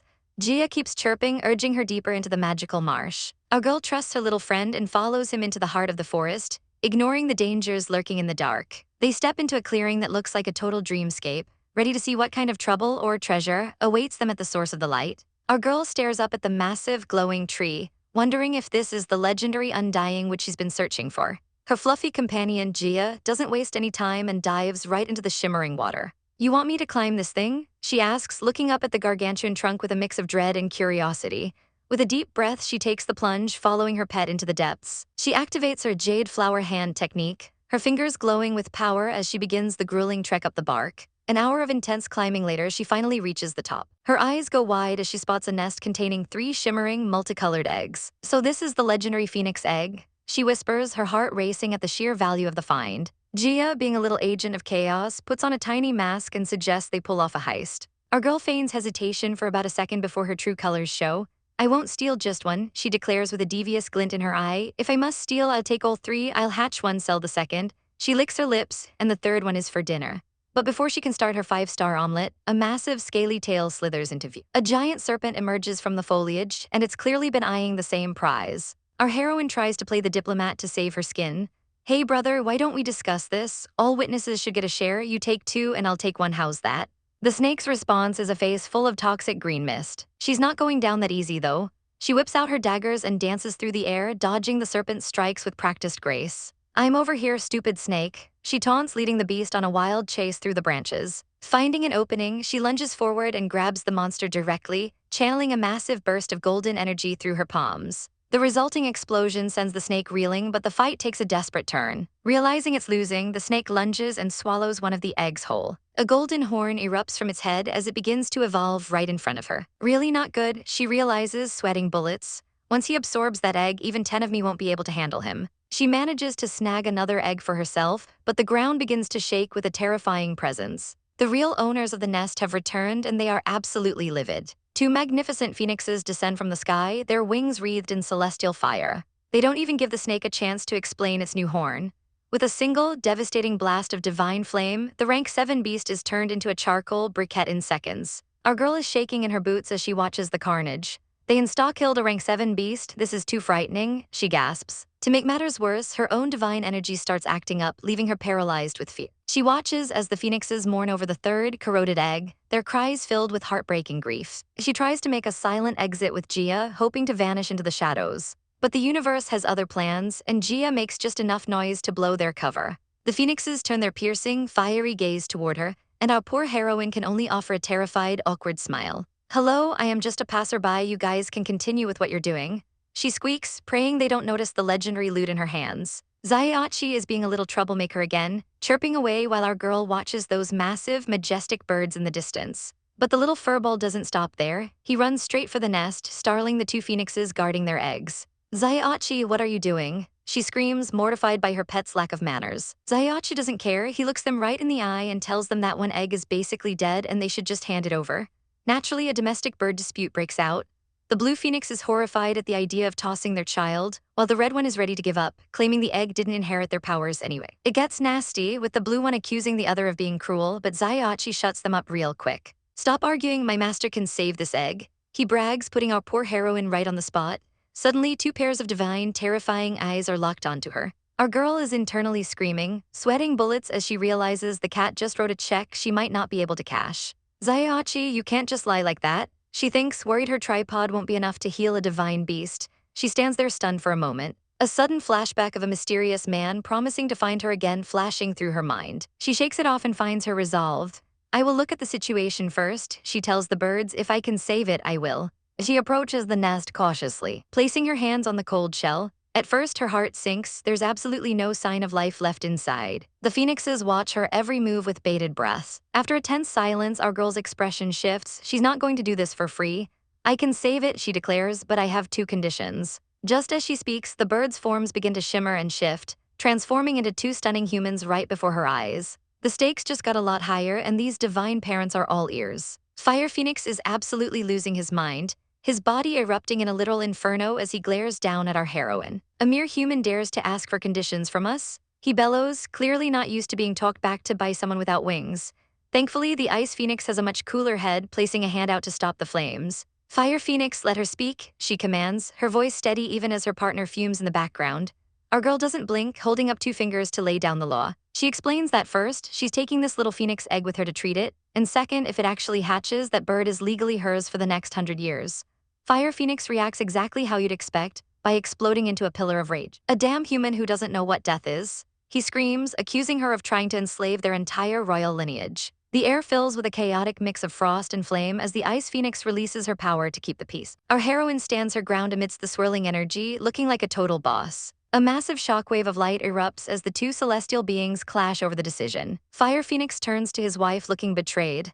"Ice Phoenix, have you gone mad? Do you really want our kid to carry the title of a human slave?" But the Ice Phoenix is thinking like a mother, her eyes filled with desperate tears. She reminds him that while 100 years is a blink of an eye compared to their 1,000-year lifespan, their son won't even get a single day of life if they don't get him help now. Fire Phoenix goes silent, the harsh reality finally sinking in as he looks at her tear-streaked face. He glances back at the nest where two large, healthy eggs sit, realizing the stakes are too high to gamble with. He looks over at our girl, who is patiently waiting while clutching the small, sickly green egg to her chest. With a heavy heart, Fire Phoenix closes his eyes in defeat while the Ice Phoenix weeps for the child she has to give away. "We will leave our child in your care," she tells our girl, asking her to let him know his parents are waiting for him in the Phoenix clan. Our heroine nods solemnly, promising to do her best. As our girl turns to leave with her new high-maintenance cargo, Fire Phoenix takes one last look at the eggs in the nest. Suddenly, his eyes widen as if he just realized he left the stove on or realized something much worse. "Insolence, Ice Phoenix, you fell for her trap," he screams, pointing a finger of accusation at our poor heroine. He goes full conspiracy theorist, shouting that she's a charlatan colluding with a golden horn python to snatch their royal heir. He claims his sources told him she was the one who tried to toss the egg to a snake in the first place. "And you're still trying to explain?" She clearly wanted to steal those eggs. the red-haired hothead yells, pointing a finger of blame right at our girl. He's convinced she's in cahoots with the golden horned serpent and that the jig is officially up. Our poor heroine is sweating bullets, realizing that her little snack heist was caught red-handed. But before she can even beg for mercy, the air turns cold and a blue-haired powerhouse descends from the heavens. "Give our third egg back to us," he demands, looking like he's about to drop the hammer of the gods. Our girl isn't waiting around for lecture, though. She grabs her little furball and starts backing away as fast as her legs will carry her. The sky literally splits as fire and lightning clash, turning the forest into a chaotic battlefield. Sharp blades of energy slice through the air and suddenly two massive phoenixes, one red and one blue, soar into view. Our heroine realizes she's cornered and her inner villainess finally snaps. "Since you guys are so cruel, then I might as well burn this bridge too," she screams, her eyes flashing with desperation. She hoists that precious green egg high above her head like a game-winning trophy. "If you move again, I will immediately break this egg," she threatens. The majestic birds actually freeze midair, looking absolutely stunned that this tiny human has the guts to hold their offspring hostage. She's totally fed up, shouting that they'd rather listen to some brats than let her explain the truth. Meanwhile, in another part of the woods, this orange-haired brat with bandages over her eyes is having a total meltdown. She's screaming for her servants to just burn the whole place down because she can't find her way out. But when she stops to catch her breath, she realizes the forest has gone deathly silent. "What's going on? Where did everyone go?" she whimpers, sensing a presence behind her. She turns around and comes face to face with a man who radiates pure, unadulterated danger. He's standing over the fresh corpses of her guards, his eyes cold and mocking behind that ornate mask.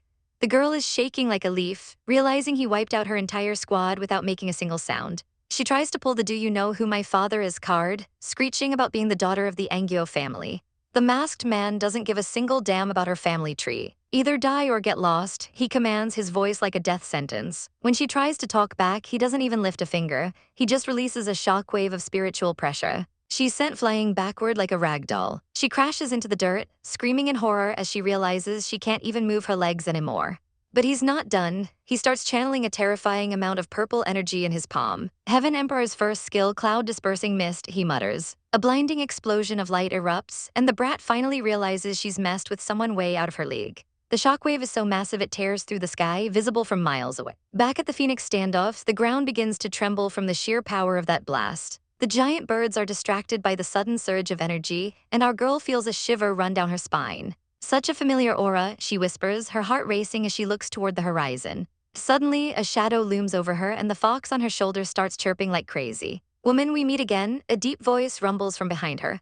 She spins around, her jaw dropping as she sees the masked man standing right there in the flesh. Why are you here?" she gasps, but he doesn't answer. He just scoops her up like a sack of potatoes and takes to the skies. Our girl lets out a startled "ah" as they blast off, leaving the phoenixes in the dust. The birds aren't giving up their egg that easily, though, and they let out a furious screech as they give chase. "Leave her behind," they roar, their wings beating with enough force to level a mountain. Energy swirls with violent intent as our mysterious masked man descends from the sky like a god of war. He doesn't just look the part, he's got the moves to back it up, looking absolutely unbothered while the world literally bends to his will.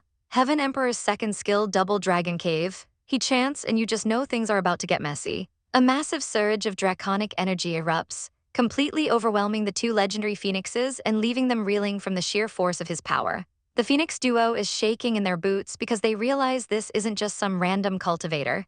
He's using the actual skills of the emperor. Wuchang tells our girl to just toss the egg away, but Yuayu isn't having it.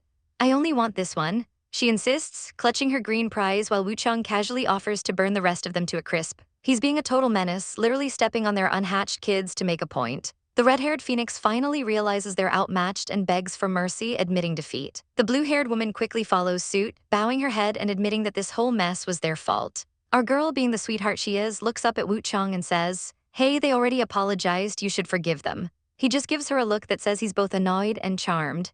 "Heh, you're sure soft-hearted," he chuckles, clearly not used to showing mercy. They stand over the remaining eggs while the phoenixes watch nervously. But don't think Wuchang is done being a savage. He lets out another burst of power just to remind them who's boss. Yuayu is honestly impressed, thinking to herself that seeing a proud phoenix suffer such a loss feels pretty great. Wuchang leans in close, teasing her. "Little Yuayu, were you acting cute just now?" He admits he actually likes it, making our girl blush and call him an idiot while he holds her tight. The phoenixes are desperate now, asking for their other two eggs back since they've agreed to the terms. Yuayu isn't a total pushover, though. She reminds them they tried to ruin her reputation and an apology isn't going to cut it.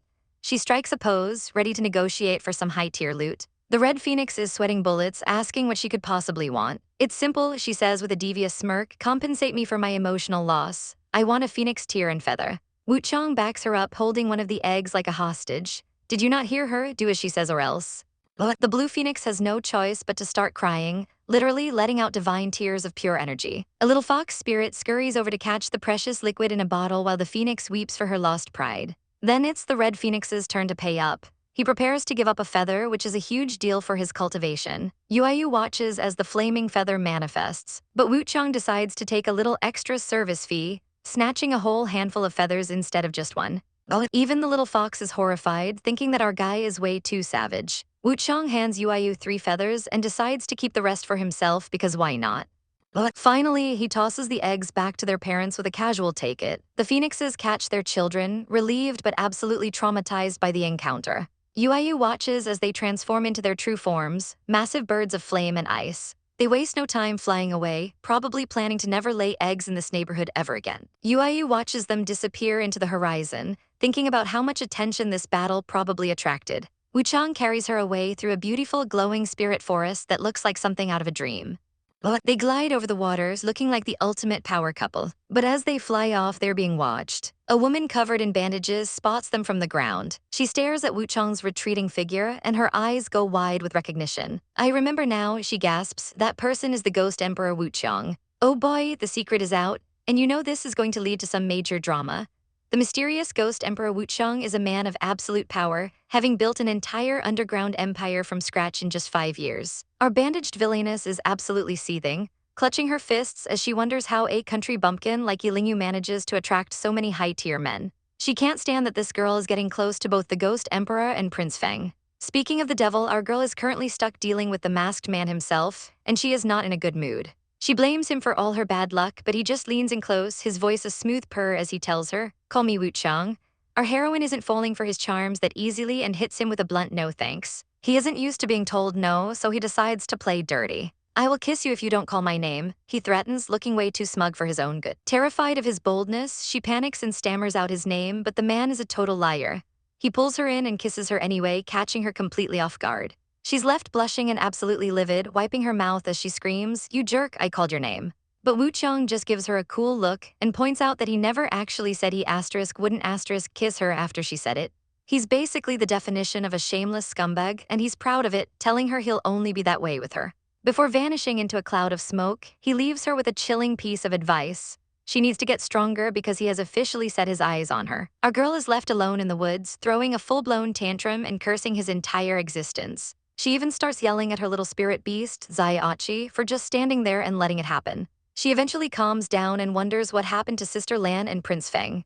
2 hours later, she finally spots Sister Lan running toward her. Lan explains that she was frantic after our girl ran away and only managed to escape because the guards went to chase someone else. She's been searching for half a day and hasn't seen a sign of the enemy. The two of them head back to the campsite, but the relief is short-lived when they see the ground stained with blood. "Not good, Your Highness, Feng is missing," Sister Lan cries out in a panic. Not only is the prince gone, but Big Yellow is missing too. Our heroine's heart sinks as she thinks of the prince, realizing something terrible must have happened. Luckily, Zaiachi has a sharp nose and picks up Big Yellow's scent near the blood. They follow the trail through the brush, with Zaiachi leading the way across the blood-spattered grass. They have to find them no matter what. Suddenly, a pained howl echoes through the trees. It's Big Yellow. They find the poor wolf dog whimpering, and our girl rushes to his side, asking where the prince went. Big Yellow is heartbroken and crying, but she comforts him, telling him it's not his fault. Realizing they need to move fast, she takes charge and tells the group to split up. With the sun setting, they each head in a different direction, desperately signaling to one another as the search for the missing prince begins. Lingyu frantically calls out for Fengxin, her voice echoing through the woods. A mysterious paper crane catches her eye, leading her deeper into the brush. "Wait," she cries, pushing through the tall grass until she finally spots him. Our poor heroine's heart drops when she finds Fengxin collapsed and unmoving in the marsh. She rushes to his side, but his skin is deathly freezing. "Fengxin, you have to wake up," she pleads, desperately shaking him. Panic sets in as she realizes her usual healing tripod isn't responding. She forces herself to stay calm, knowing there has to be another way to stabilize him. She decides to try chest compressions, hoping her medical knowledge can save him. But as she pulls back his robes to begin, she freezes in shock. Sprawled across his chest is a terrifying demonic tattoo that definitely wasn't there before. "This is," she gasps, staring at the intricate, cursed-looking mark. There's no time to puzzle over his secrets now, she has to save his life first. She leans in, performing mouth-to-mouth to combat the icy kai ravaging his body. "You must wake up," she whispers between breaths, pouring her own warmth into him. Deep in his unconsciousness, Feng Xin feels a sudden, overwhelming heat and hears a voice calling him back to the light. His eyes flutter open and he finds our girl hovering just inches away, her face flushed. "Feng Xin, you're awake?" She cheers, her face lighting up with pure relief. But the romantic tension is immediately shattered when a voice booms from the trees. It's Princess Lan, and she looks absolutely scandalized to have caught them in such a compromising position. Lingyu stammers out a frantic explanation about the cold poison relapse, but when she looks back at his chest, she's stunned. The demonic mark has completely vanished, leaving behind nothing but bare skin. Feng Xin catches her staring and gives her a shy, blushing look. "You can look if you want, I can't," he offers, basically inviting her to keep going. Princess Lan can only cringe at the sheer amount of dog food these two are forcing her to eat. 3 days later, the group finally makes it back to safety, greeted by a very relieved search party. Of course, Lan's father is absolutely livid that she dragged a high-ranking official into a deadly marsh. She just plugs her ears, insisting she did nothing wrong since Lingyu was there to save the day. Meanwhile, the elders are just relieved to see the young master is back and seemingly healthy. Sister Lan is really out here being the ultimate wingwoman, spilling all the juicy details about how Lingyu saved Prince Feng's life using her mouth. Our girl and the prince are both absolutely mortified, turning beet red as they scream, "Princess Lan," in unison. Lan just giggles behind her hand as the group finally prepares to head back to civilization. After the long journey, they arrive back at the estate. But Lingyu isn't just a pretty face, she's a girl with a plan. She's practically got dollar signs in her eyes as she looks at her new contract. "Amazing, I'll be the second biggest shareholder of Zuixian House." She cheers, but her expression quickly turns cold. Money is great, but taking down the Hong clan is her real endgame. She wastes no time and begins her cultivation, golden light swirling around her in a massive vortex. Suddenly, her adorable spirit fox, Zaiachi, comes running in with a gift. He's brought her a mysterious blue crystal he snatched from the phoenix nest. "You brought this back for me?" she asks, completely shocked by her little buddy's resourcefulness. She gives him a big squeeze, calling him the best. But as soon as she touches the stone, it erupts with power. "I'm about to break through," she gasps as the blue energy consumes the room. She centers herself, letting the raw power flow through her veins. Her eyes snap open as she reaches a new peak. She feels stronger than ever as the light fades. To her surprise, a legendary water tripod manifests in her palm. Her dog, Big Yellow, starts barking like crazy, drawing her attention to the horizon. As she looks out, her jaw drops. The entire landscape is glowing with a celestial light. Heng Mengshan leveled up, she whispers, realizing her inner space has expanded into something even more beautiful. There's even phoenix essence gathering in the water, which is a massive win for her training. Big Yellow doesn't care about the lore, though. He just wants a swim and dives right in. Lingyu laughs, grabbing the fox and jumping in after him for a well-deserved break. They splash around, enjoying the pure, magical water. Meanwhile, over at the Feng residence, the young master is looking quite pensive as he stares at a paper crane. But he's not the only one thinking. The elder watches from the shadows, his brow furrowed. "There shouldn't be other ways to treat him without pills," he mutters, his suspicion growing. He turns to his subordinate and demands, "Go investigate Missy's identity immediately." He doesn't care who she is. He needs to know exactly why she's trying to get so close to his young master. Business is booming at the Zuixian house, and Sister Lan is over the moon because Lingyu's rainbow wine has brought in a massive crowd. But our girl is just getting started, teasing that she has something even better tucked away. She presents the first filler of the rainbow wine, promising Lan that the quality is unlike anything else on the market. As it's poured, the liquid shimmers with a literal cosmic glow, leaving Lan breathless. Lan takes a long drink, and the taste is so divine it practically sends her to another dimension. "Good sister, hurry and tell me, how did you make this kind of wine?" she begs. Lingyu keeps it casual, explaining it's a special prescription that just needs a steady supply of swamp spider cores.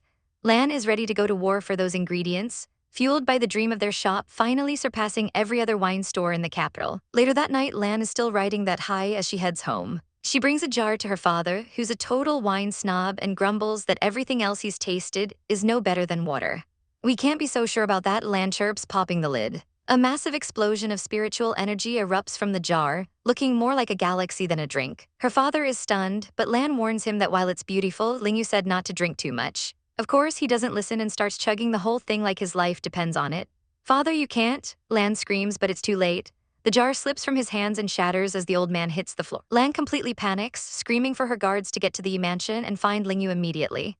30 minutes later, our heroine is on the scene, looking serious as she evaluates the damage. She checks his pulse while a frantic Lan asks how bad it is. Sister Lan, please don't worry, Lingyu says, though she needs everyone to clear the room so she can focus. Once she's alone, she senses two violent energies fighting for dominance inside his body. She realizes he was previously hit by a curse spell, and the phoenix light inside her wine is now clashing with that curse. Since her wine started this mess, she knows she has to be the one to fix it. Summoning her spiritual power, she prepares to purge the curse. Go, she commands, ready to start the high-stakes healing process. Our girl is face-to-face with the dark source of the man's illness. A sinister, dark smoke begins to swirl from his chest, and she doesn't hesitate for a single second, launching her power with a sharp go. Suddenly, a terrifying red skull erupts from the man's body, cackling like a maniac. A junior who doesn't know how to spell death actually dares to disturb me?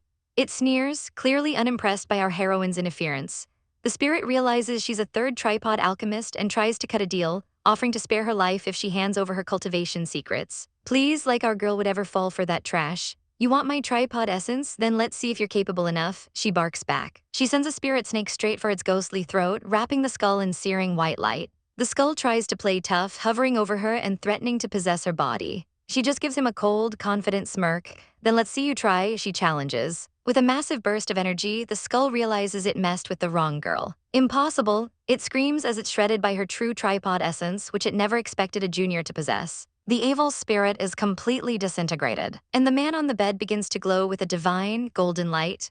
Our girl realizes the side effect of her treatment is even better than expected. He's actually breaking through to a new level of power. The power surge is so massive it lights up the entire sky. Outside, observers are losing their minds over the transmigration realm energy radiating from the house.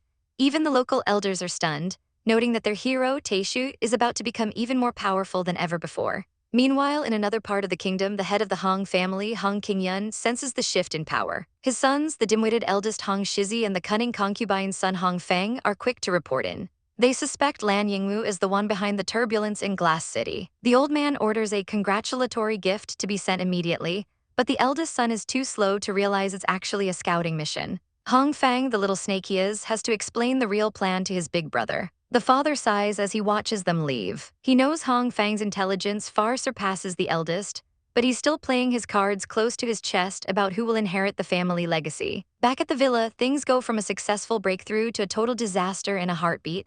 A massive explosion rocks the entire foundation. The building is blown to bits in a wall of fire and flying stone. A woman watches in horror from the courtyard, screaming for her father and our girl as the structure crumbles into ruins. Lingyu watches in awe as the dust settles. A massive explosion rocks the foundation and she screams out for her father in a panic. But it's not a tragedy, it's a triumph. Lan Taishu emerges from the light, his body surging with the intense power of a successful breakthrough. He pulls his daughter into a warm embrace as she sobs with relief. "Haha, my good daughter, you're so big already and you're still crying like a child." He laughs, teasing her that her new sister might laugh at her. Our girl steps forward, her eyes shining with respect. "Congratulations on breaking through to the transmigration realm," she says with a bow. Lan Taishu is beyond grateful, telling her he doesn't even know how to thank her for saving his life today. He looks at her with genuine affection, wishing that she and his daughter could become real sisters. But the mention of family brings a shadow to our heroine's face. She decides it's time for the full truth. "To be honest, my real name is Hong Lingyu," she confesses, revealing she's the daughter of the elite Hong Feng. She tells the heartbreaking story of how her father abandoned her mother on the very day of her birth just to climb the social ladder. Lan Taishu is absolutely livid, slamming his fist as he growls. To think that Hong Feng would abandon his own daughter, what a shameless person. Lingyu's eyes go cold as she vows to make them pay for every ounce of suffering they've caused. Her new sister, Lan, holds her face gently, promising that they will get justice against the Hong family together. To break the tension, Lan gives her a playful nudge. "Why are you still calling him uncle? You should call him stepfather." Lan Taishu beams, delighted to officially welcome another daughter into the family. Lingyu kneels, formally paying her respects to her new father. But while they celebrate, a new threat is brewing in the shadows.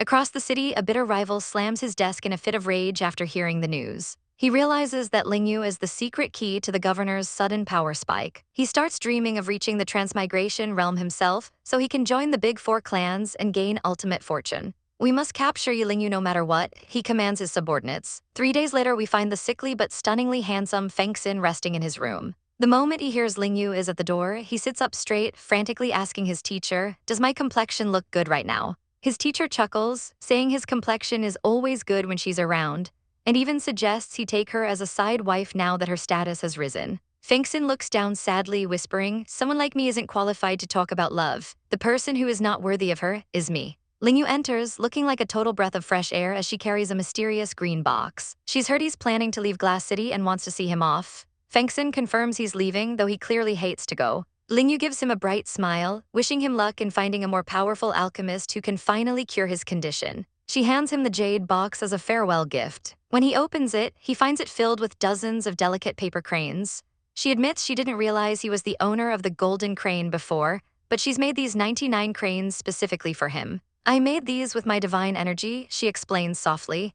"If your cold poison relapses again, you can take one out to use it." Feng Xin is visibly moved, looking at her with pure devotion as he tells her it's the best gift he's ever received. The two share a tender, final moment together, the air thick with unspoken feelings as they prepare to say their goodbyes. 5 days have passed since the last disaster, and our girl Ling Yu is back at the Alchemist Society, dropping some serious coin to see the president. She's realized her martial arts are top tier, but her defense is basically non-existent. "President, does the society have any defensive spells I can use with my divine consciousness?" she asks. The president looks her over, stroking his beard like he's about to drop a massive quest on her. And he does. He needs 100 blue-black sun pills refined ASAP. Our girl doesn't even blink. "That's easy." She cheers, though she'll need 1,000 jade ores to make it happen. In exchange for her help, he hands over a jade insignia containing his lifelong knowledge. She presses it to her forehead, absorbing the technique instantly, but when she sees the name, she's not impressed. "I blink shield, President, you're not trolling me, right?" she asks, looking totally done. The president goes full Chibai rage, shouting that she'll understand its power once she masters it.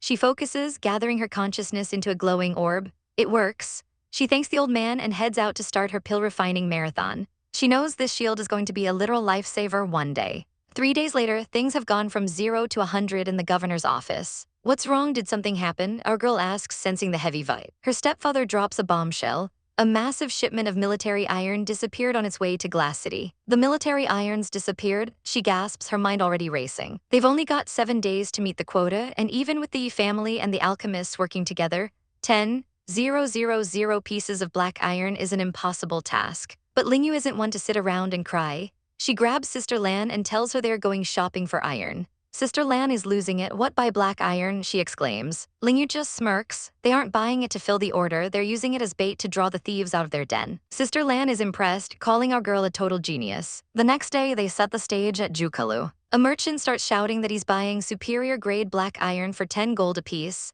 and he wants everything they've got. He makes a scene, telling everyone that he doesn't care where it comes from, he's buying it all. 3 days pass and the tension is high at the tea house. Sister Lan is starting to sweat. "It's been 3 days already and nobody came for us," she whispers. But Ling Yu just calmly pours a cup of tea, a confident smile on her face. "Don't worry, they'll get hooked soon," she says. And right on cue, a group of suspicious-looking guys show up with a carriage. They're here, she thinks. The trap is officially set.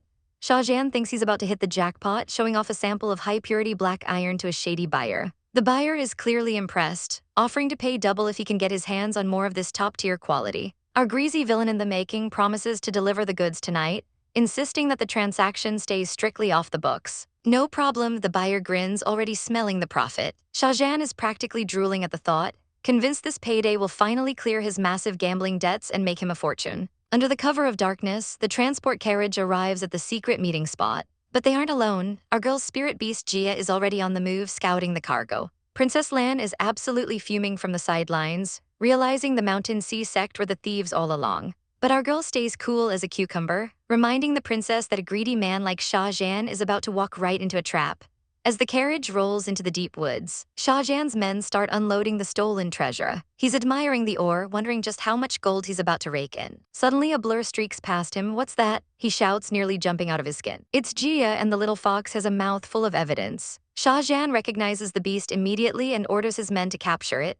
One henchman lunges, threatening to turn the poor fox into dinner. But the tables turn instantly when a massive wolf beast leaps out of the shadows, making the hunter the hunted. "Young Master Shah, save me!" The man screams as he's pinned down by the glowing-eyed predator. 2 figures step out of the darkness, effectively ending the escape. "Young Master Shah, where are you going?" our girl asks with a mockingly sweet smile. Realizing he's been caught red-handed by both the princess and Miss Yi, Shahjan's bravado vanishes as he drops to his knees, begging for mercy. He spills every single detail, explaining how his father bribed a captain to hide the iron in a secret cave. He's sweating bullets as our girl stares him down with total contempt. With a flick of her wrist, she sends a small pill flying straight into his open, babbling mouth. He starts choking, demanding to know what he just swallowed. Our girl just smiles, nothing much, just a deadly poison made from snake eggs. She leans in, her voice turning icy as she asks how his sect will handle the scandal of being caught with the stolen iron.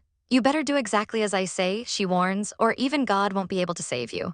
Shahjan is left trembling in absolute terror. Meanwhile, back at the Mountain Sea sect, the peace is shattered when a frantic servant bursts in with terrible news. Lan Teishu has arrived with a literal army of 1,000 people to search the premises.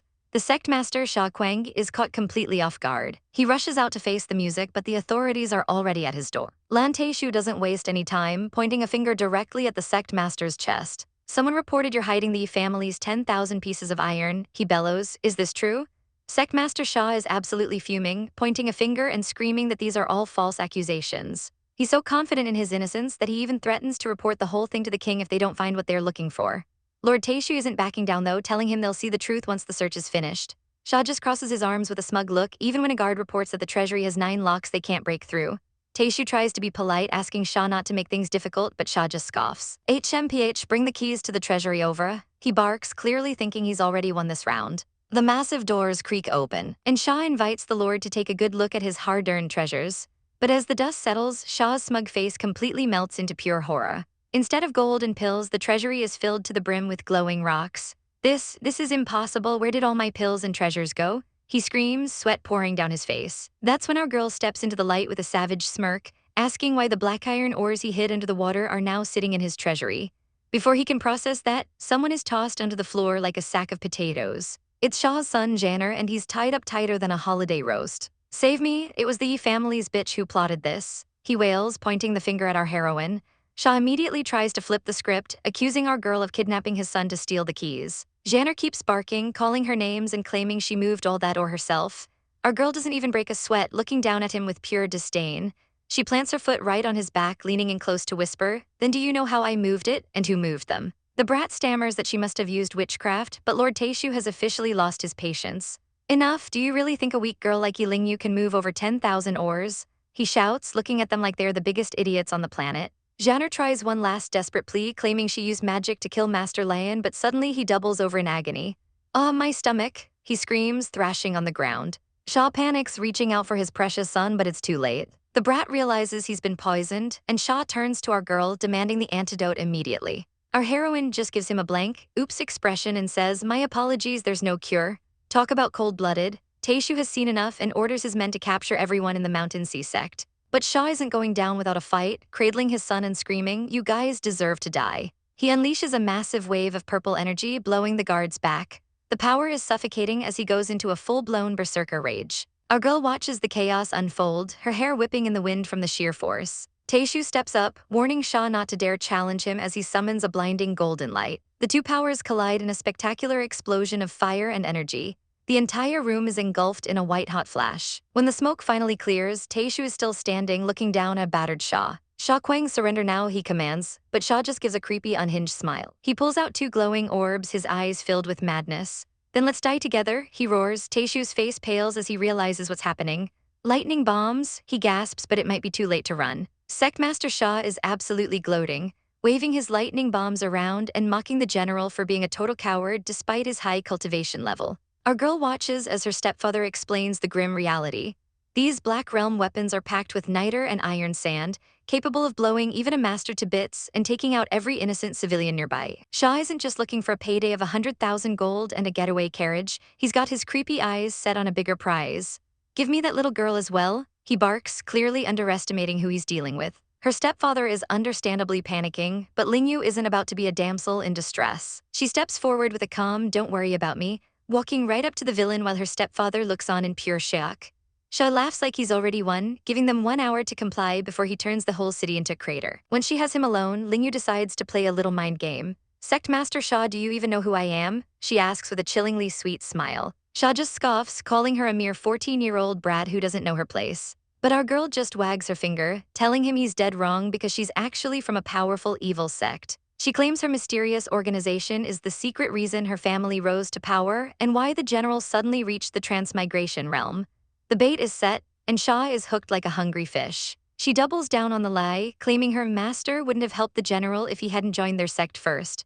Shah is so desperate for power that he actually asks if she has a way to help him break through his current limits. Ling Yu generously offers him a secret prescription, reaching out as if she's handing him the keys to the kingdom. She pulls out a massive jar of medicine, promising it'll help him reach the next realm and even cure his son's ailments. Shah is suspicious enough to demand she try it first, so our girl takes a massive swing of the mystery liquid. Suddenly, she starts glowing with an intense spiritual light. "I'm going to break through," she shouts, putting on an Oscar-worthy performance of someone gaining massive power. That's all the proof Shah needs. He snatches the jar and starts chugging it down like his life depends on it. He's so convinced it's the real deal that he even forces his son to drink the leftovers, thinking he's being a great dad. But the breakthrough turns into a literal nightmare as Shah starts coughing up blood and his son collapses into his arms. Ling Yu just stands there with the coldest expression, watching the poison do its work. "You bitch, what did you do?" Shah screams as he realizes his spiritual energy is vanishing into thin air. In a final, desperate act of rage, he lunges at her, swearing he'll take her to the grave with him. Our girl doesn't even move, mockingly asking him how his breakthrough is going. "I'm afraid you won't have another chance to break through," she says, her voice dripping with ice. And just like that, both Shah and his son are face down in the grass, completely neutralized. Our heroine stands over them, looking absolutely iconic after single-handedly taking down a sect master with nothing but a jar of poison and a brilliant lie. Ling Yu is initially pouting, thinking the golden treasury is a total bust, until she spots a mysterious red bag tucked away. Her eyes practically turn into gold coins when she realizes this small treasury is actually packed with high-tier loot. Just as she's celebrating her haul, a shadow looms over her, causing her to jump out of her skin. It's him again, and he's genuinely impressed. She managed to break through the complex 9-lock array guarding the room. Our girl, ever the bold one, strikes a pose and asks, "Could it be you heard I was kidnapped, so you came here because you were worried about me?" But the man has absolutely zero chill, brutally roasting her by calling her a brat with a flat chest and a flat butt. Ling Yu's face turns a shade of red that would put a tomato to shame as she screams, "Why you, what are you laughing at?" He just chuckles, telling her she's starting to suit his tastes, but she needs to grow a bit more before he considers swallowing her whole. "Why you scum?" she shrieks, completely flustered by his shameless flirting. He leans in close, whispering that she only succeeded because he was secretly playing the rascal and helping her from behind the scenes. Before she can even process that he's been her guardian angel this whole time, he tells her to pass a message to Lan Yingwu. The Shanghai father and son owed the Ghost Emperor a debt, so he decided to settle it by taking their heads. With a flash of steel and a blur of movement, he vanishes, leaving Ling Yu shouting after him in the empty room. Moments later, her actual rescue party arrives, with Sister Lan nearly crushing her in a panicked hug.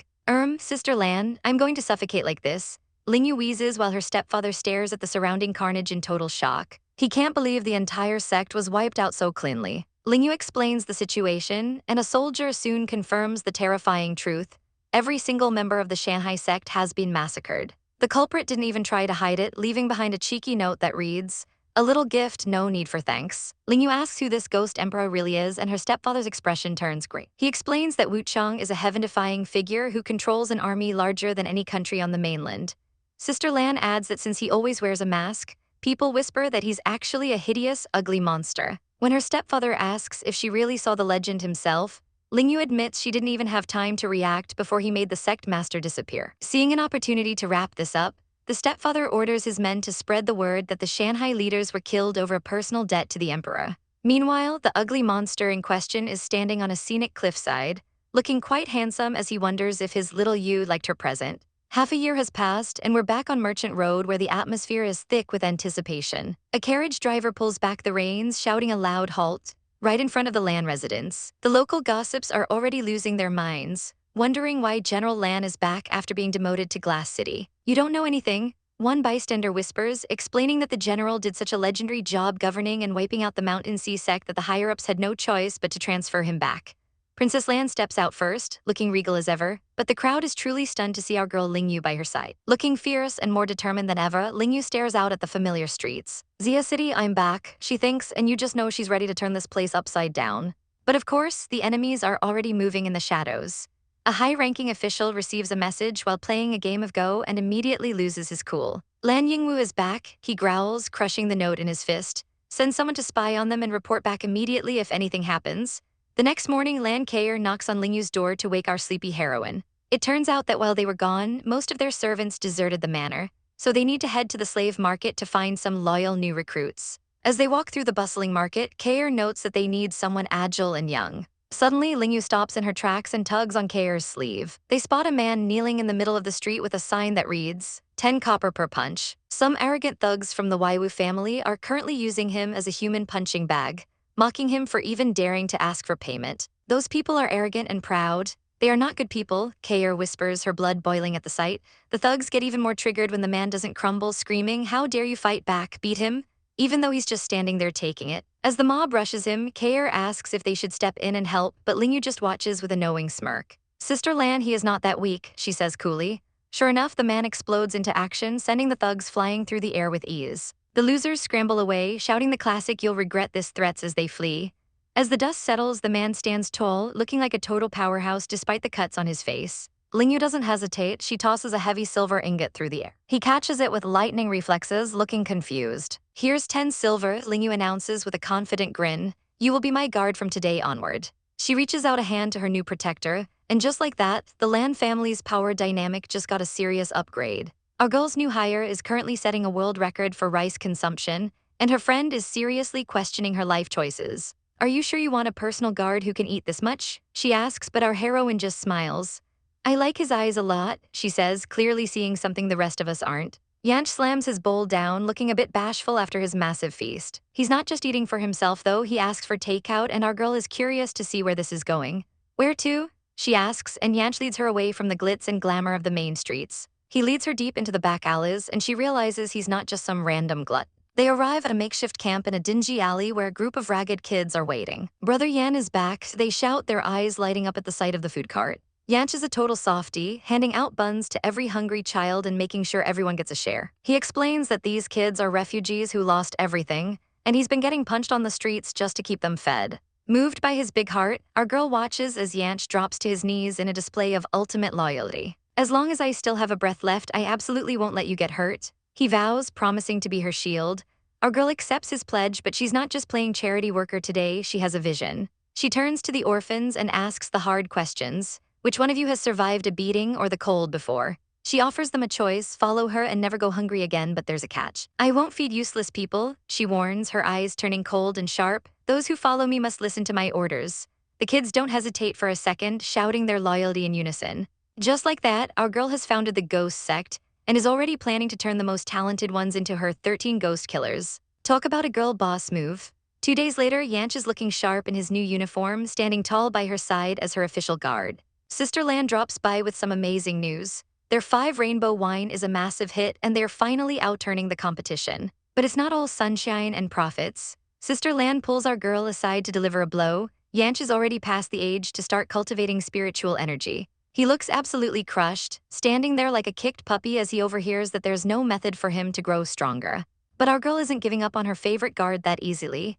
Don't feel down, there has to be other ways, she says, giving him a reassuring touch. Yanch's face finally lights up with a smile, proving that as long as he's with her, he's got all the motivation he needs to beat the odds. Our girl is cooking up a hardcore plan for her loyal subordinate. She's found a painful path in the 5 poison treasure record that involves bathing in hundreds of types of poison for 3 years just to become a poison cultivator. Once you develop a poisonous spiritual core, you might even surpass the experts, she explains. This guy is a total ride or die, though. He doesn't even blink, declaring, as long as I can become strong and protect you, I don't care how much suffering I go through. Talk about dedication. Our girl promises to get the materials ready immediately. 2 days later, she arrives at the massive Alchemist Society building in Daxia. She's just standing there, minding her own business, when a group of local girls approach her with some serious, you can't sit with us energy. She politely explains she's an alchemist from Glass City here to report with a recommendation letter. Of course, the mean girl vibes start peaking immediately. A bumpkin from Glass City? One of them sneers, while the others whisper about alchemists from her town being thieves who can't even refine pills. Suddenly, a girl in red named Nangong Kinglin steps in, playing the good cop to her friend's bad cop routine. She introduces herself as General Jin's daughter and welcomes our girl to the city with a fake smile. Our heroine asks how everyone gets up such a massive tower, and Nangong explains that since they can't fly on their own yet, they use flying weapons. The group starts flexing their high-tier items, from golden swords and jade hairpins to elegant mirrors. Seeing an opening, Nangong offers her winged wolf pet as a ride since our girl supposedly doesn't have a flying weapon. Our girl plays along, thanking her while secretly thinking, this girl is definitely up to no good. Let's see what you'll do.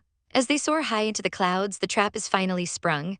Nangong gives a signal and the winged wolf suddenly goes wild, roaring and throwing our girl into a terrifying freefall. But they clearly underestimated who they were messing with. They want to mess with me, not so easy. Our girl smirks while plummeting toward the ground. She activates her jade flower hands, and glowing energy surges from her fingertips. Instead of falling to her death, she starts taking control of the situation, making the wolf roar in agony as she strikes back. She isn't just going to survive, she's going to make them see some blood for this little stunt. Nangong watches her precious pet get absolutely wrecked in midair, losing her nice girl act entirely as she screams, "Stop, you bitch." The beast hits the dirt with a heavy, bone-crunching thud. "You bitch, how dare you hurt my pet? You stand right there for me." The girl in red screams, her face contorting with aristocratic rage. But our girl isn't about to stick around for a lecture. She sticks her tongue out and taunts them with a cheeky wink. "Only an idiot would stand there for you. We will meet again, you turds." Our heroine quickly scales the side of the building, looking down at the angry mob from the safety of the roof. But the girl in red has sharp eyes and spots her immediately, pointing up and screaming for her head. "Go get her, bring that bitch down. If anything happens, I will take responsibility for it," she commands, authorizing her lackeys to use lethal force. Deadly blades streak through the air, glowing with spiritual energy. Thinking fast, our girl yells, "I blink shield," as a shimmering barrier erupts just in time to intercept the attack. The weapons clang uselessly against her defense, sparks flying as she effortlessly deflects the assault. She lands with a playful gesture, making it look like child's play. Her enemies are losing their minds with frustration as their divine consciousness begins to waver. "I don't believe we can't get rid of a country bumpkin." Kinglin snarls, even as her companion warns her that she might actually kill the girl. Kinglin just scoffs with a cold, villainous smirk. "It's just a cheap life, my family can still afford it." A golden sword lunges again, aiming to end her right then and there. Our girl barely twists her body, the blade whistling past her in a narrow miss. She realizes she needs to use her ghost smoke to handle that pesky golden sword, when suddenly a massive scaly shadow looms over her. A colossal golden snake emerges from the eaves, its eyes glowing with a terrifying ancient light. The sheer scale of the beast is enough to make anyone's blood run cold. Before the attackers can even process what's happening, the massive creature lunges forward and swallows the golden sword whole. The pagoda trembles under the weight of the beast. "Where did you flies come from? How dare you guys cause a ruckus in my territory?" The snake booms, its voice echoing with power. Our girl is frozen in shock, realizing she's standing in front of a literal divine beast. Before she can make a run for it, the snake's massive body coils around her, lifting our poor heroine high into the air. Down below, the girls watch in horror as she is carried up to the forbidden levels. Kinglin's face turns pale as she realizes they've stumbled onto the 14th floor, the restricted territory of the legendary Master Long. Her friend whispers that Master Long is currently in seclusion refining pills, and anyone who disturbs him never meets a good end. "HMPH, the next time I see her, that will be her death anniversary." Kinglin spits, deciding to leave our girl to the mercy of the Master. Inside the dark, cavernous chamber, the snake unceremoniously drops her. She groans as she hits the floor, looking around the cobweb-filled room in a daze. In the center of the room sits a massive ancient pill furnace, radiating an eerie heat. Then a chilling voice echoes from the shadows. "Zio Jio, I told you to eat those annoying people. Why did you bring her back? For what?" Our girl's heart drops into her stomach. She's trapped with a man who sounds like he hasn't had his morning coffee in a century. The giant snake looks at her with those glowing eyes, seemingly waiting for something. Suddenly, a burst of fiery energy explodes through the room, swirling around the girl and the beast. "Go," she cries out as the flames intensify. In a flash of blinding spiritual light, the massive dragon snake begins to shrink rapidly. Within seconds, the terrifying monster is gone, replaced by a tiny, harmless-looking serpent coiled silently on the floor. Our girl stares at the little guy, her jaw hitting the floor as she tries to process the insanity of the last 5 minutes. "What the heck was that?" she exclaims, realizing her day just went from bad to weirdly complicated. An old man screams in rage, "Zio Jiao." He's absolutely furious that someone dared to barge into his refining hole, but our girl keeps her cool despite the hostility. "I am a new alchemist reporting in," she states calmly, not letting his temper rattle her. The old man's eyes widen as he takes a closer look, realizing she's a 9-tripod alchemist wielding a dragon needle and Siamese ghost smoke. "I say you must be a spy from the enemy country. I will report you right now," he shouts, ready to turn her in on the spot. Our heroine quickly tries to clear the air before things get out of hand. "This senior, please don't misunderstand," she pleads, showing him she isn't a threat. She explains that she's actually there to report for duty and hands over a recommendation letter. The old man's jaw drops when he realizes she's the one who refined those 100 Xuanian pills, and he finally introduces himself as Master Long. As they talk, a massive golden spirit snake manifests behind them, confirming her talent is the real deal. "The Xuanian pills are very good this time," he admits, finally giving her the respect she deserves. Suddenly, a burnt smell fills the air, breaking the moment. "Not good, my pills," Master Long cries out in horror as smoke billows from his cauldron. He's convinced the entire batch of medical pills is a total loss, but our girl is one step ahead. You can add a bit of rejuvenation grass to save your pills, she suggests confidently. He's skeptical, demanding to know who told her such a thing, but he tries it out of desperation. To his absolute shock, the trick works perfectly. When he asks where on earth she learned that advanced technique, she mentions reading it in an ancient book by someone named Hong Meng. Master Long nearly has a heart attack right then and there. Could it be alchemist god Hong Meng? He gasps, his eyes bulging. He explains that the legendary Hong Meng manual is the ultimate prize, containing secrets of medicine, alchemy, and even weapon refinement. Whoever possesses it could become a literal god in their world. Realizing our girl might have a page of that legendary manual, Master Long decides he needs to keep her very close. He clears his throat and tells her she can call him teacher uncle from now on.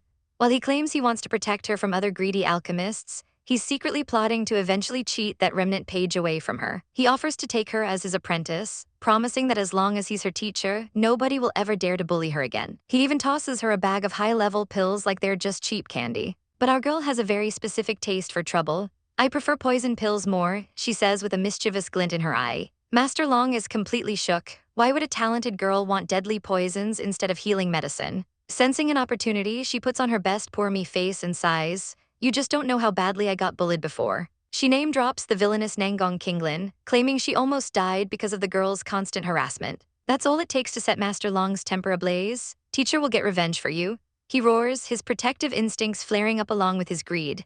He tells her not to worry about Nangong's authority, promising to back her up even if the sky falls down. With a secret smirk, our girl drops to her knees. Teacher, please accept this bow from your disciple, she says, sealing the deal. She's officially secured a powerful new powerhouse to do her dirty work, and the revenge plot is finally in motion. Our girl returns home with a basket of fresh treats, calling out for Sister Lan. But instead of her sister, she's met by a maid who drops some major news. She's been summoned to the Great Martial Academy. This place is the elite of the elite, the top martial arts school in Daxia where only the high-ranking daughters get to train. Ling Yu realizes this is the perfect stage for some high-stakes drama. Hong Fang's children will definitely be there, and they won't have a clue that the abandoned daughter they threw away is back to claim her spot.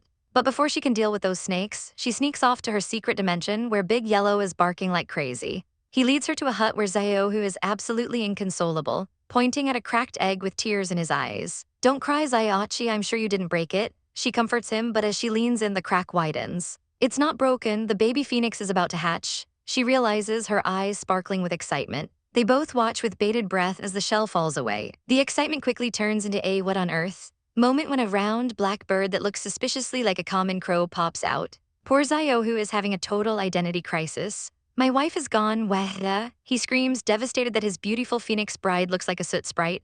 But it's so ugly, he wails, while Ling Yu just stares at the silent, confused little bird. She gently scoops up the mutated phoenix, deciding to name her Xiao. You're still a descendant of the ice and fire phoenix, she whispers, hoping the little one inherited at least some of that legendary power. She gives Xiao a stern warning to play nice and not bully his new roommate. Xiao, who looks like he's sucking on a lemon, but he knows better than to argue. After saying goodbye to her spirit squad, Ling Yu heads back to reality to meet Sister Lan. She pulls out a special gift, a yellow revitalizing pill. Sister Lan's jaw practically hits the floor. Who is your teacher? She gasps, and Ling Yu casually drops that she's the new disciple of Master Long from the Alchemist Society. Sister Lan is stunned. Most noble ladies have to beg for just one of those pills, yet our girl is out here handing them out like candy. But the light-hearted mood vanishes the moment they mention the recent trouble. How dare General Nan's people lay their hands on you? Sister Lan growls, her protective instincts kicking into overdrive. Her eyes burn with a cold, sharp fury as she clenches her fist, vowing to make every single one of them pay for what they did. Our girl is just minding her own business when she witnesses a classic martial arts academy setup unfold right before her eyes. In the blink of an eye, a shady figure purposely bumps into a student and plants a suspicious golden pouch right into his robes. The victim, a guy named Liu Cheng, tries to be polite, but the plant screams, "What's wrong with you? Don't you have eyes?" FK off, the man shouts, making a massive scene before storming away to report back to his boss. Behind the scenes, the culprit meets up with a group of cronies in a dark alley to confirm the trap is set. Not bad, here's your reward. The young master sneers, tossing a gold coin to his henchman for a job well done. Our heroine watches the whole exchange from the shadows, realizing this academy is filled with even more dirt than she initially thought. After a long day of training, the instructor finally dismisses the class, and our girl is looking absolutely exhausted. But she's not too tired to make a move, so she approaches the framed student with a friendly smile. She introduces herself as Yi Ling Yu from the general's mansion, but her eyes are locked onto the glowing energy of the planted money bag hidden on his person. Liu Cheng is actually a total sweetheart and offers to answer any questions she has since he's been at the academy for 3 months. They're quickly joined by another student named Feng Yu, who's shocked that the invincible general's daughter is actually, well, friendly. Liu Cheng explains the harsh reality of the school's hierarchy, where lower-class students are treated like they have to crawl on the ground while the elites walk tall. Ling Yu thinks this whole social class thing is a total bore, but Feng Yu warns her to keep her voice down. Feng Yu reminds them that gender doesn't define strength here, citing Ling Yu's own sister as a legendary martial arts icon. Right on cue, the trash shows up to ruin the vibe, mocking Liu Cheng for being a trash son who's lucky enough to be surrounded by girls. This is Yu Zhao, and he's got villainous lackey written all over his smug face. He plays his trap perfectly, accusing poor Liu Cheng of stealing his wallet and demanding a body search. Feng Yu tries to stand up for her friend, yelling at Yu Zhao not to go overboard, but the bully is already enjoying his power trip. Yu Zhao literally hauls Liu Cheng into the air by his collar like a sack of potatoes,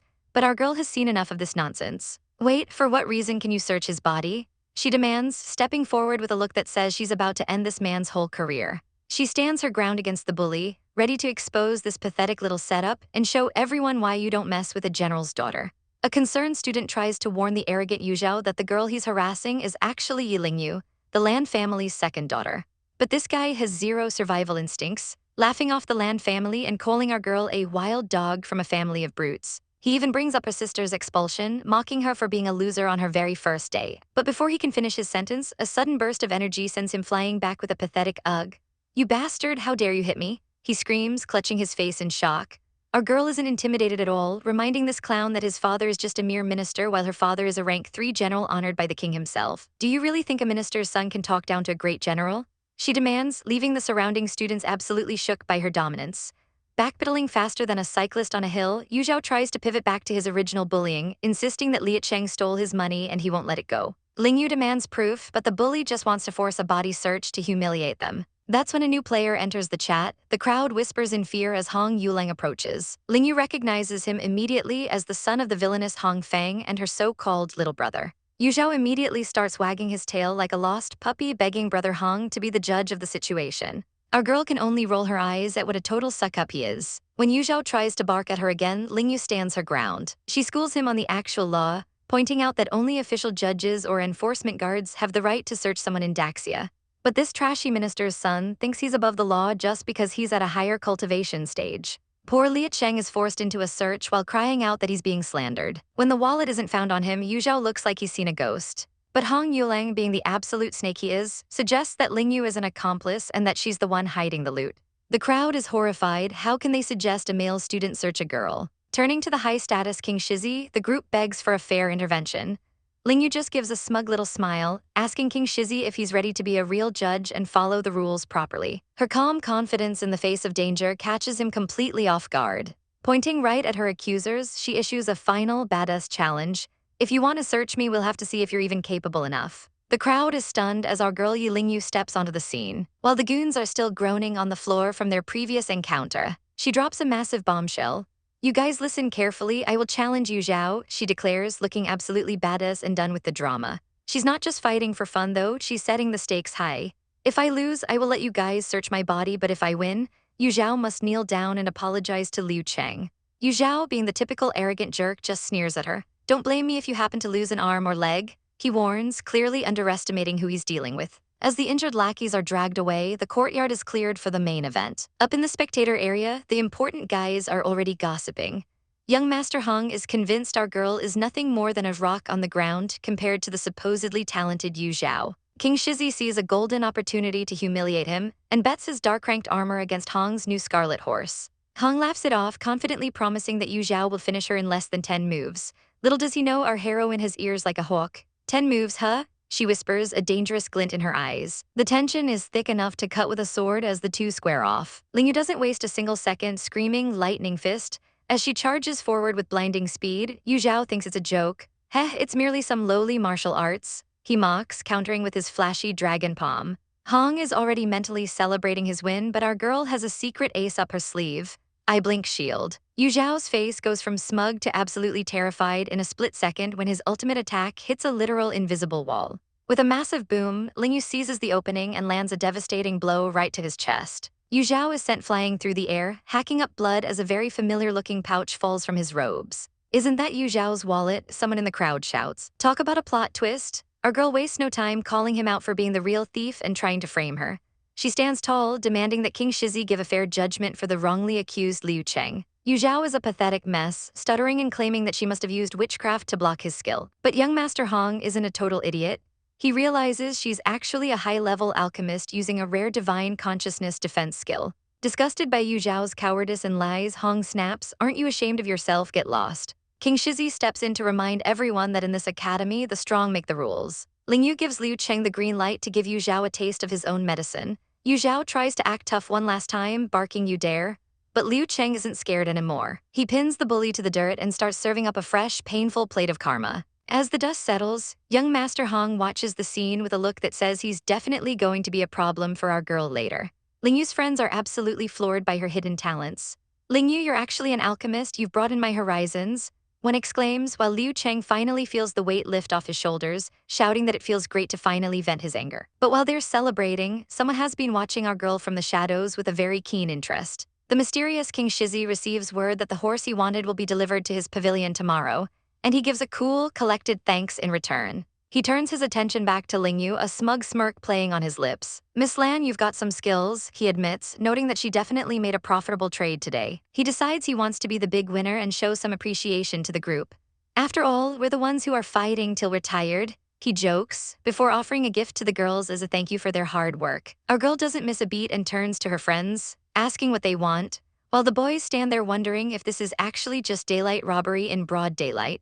The squad heads out, looking like a bunch of adorable chibis on a mission. Ling Yu encourages her friends, telling them that once they have their own beast pets, they won't have to worry about bullies like Liu Cheng anymore. They can just beat them up themselves. They arrive at a massive, ornate building dedicated to spiritual beasts. As soon as they step inside, Manager Zia rushes over to greet them. "King Shizi, welcome. What kind of beast pet would you like today?" he asks, clearly knowing who holds the purse strings. King Shizi explains he's here to buy eggs for his friends, and demands the manager bring out the absolute best stock for them to choose from. The manager reveals a stash of superior-grade beast eggs, each glowing with its own unique aura. They cost a whopping 500 gold each, but they have a high chance of hatching a tier 3 or 4 spiritual beast. The girls start to sweat looking at the price tag. "Ling Yu, aren't these a bit too expensive?" "I don't dare to choose," one whispers, but King Shizi just smiles warmly. "It's fine, it's what I promised," he says, basically telling them to go wild. Our girl Ling Yu isn't easily impressed, though. She inspects a tier 4 egg, thinking that the price is actually quite a steal if it hatches correctly. Still, she wants something more unique. "Manager, do you have any other eggs besides these?" she asks, bored of the standard foxes and birds. The manager wipes his brow, mentioning they have some lower grades, but then he brings up the fate eggs. King Shizi explains that fate eggs are a total gamble. The grade is unknown, and while there's a tiny chance for tier 4 or higher, the odds are soul-crushingly low. Suddenly, a mocking voice cuts through the air. "What a joke, somebody is actually going to buy a fate egg," sneers Hong Yuying as she sashays into the room. She puts on a fake sweet act, warning King Shizi to be careful of girls with ill intentions who use their beauty to seduce men. King Shizi isn't having any of it. He snaps back, telling Yuying to watch her mouth because she's speaking to the invincible general's second daughter. Just then, Yuying's mother, Zhu Jiru, steps in to play peacemaker. She apologizes for her daughter's rudeness, claiming she's just young and impulsive. But the air turns icy the moment Ling Yu lays eyes on her.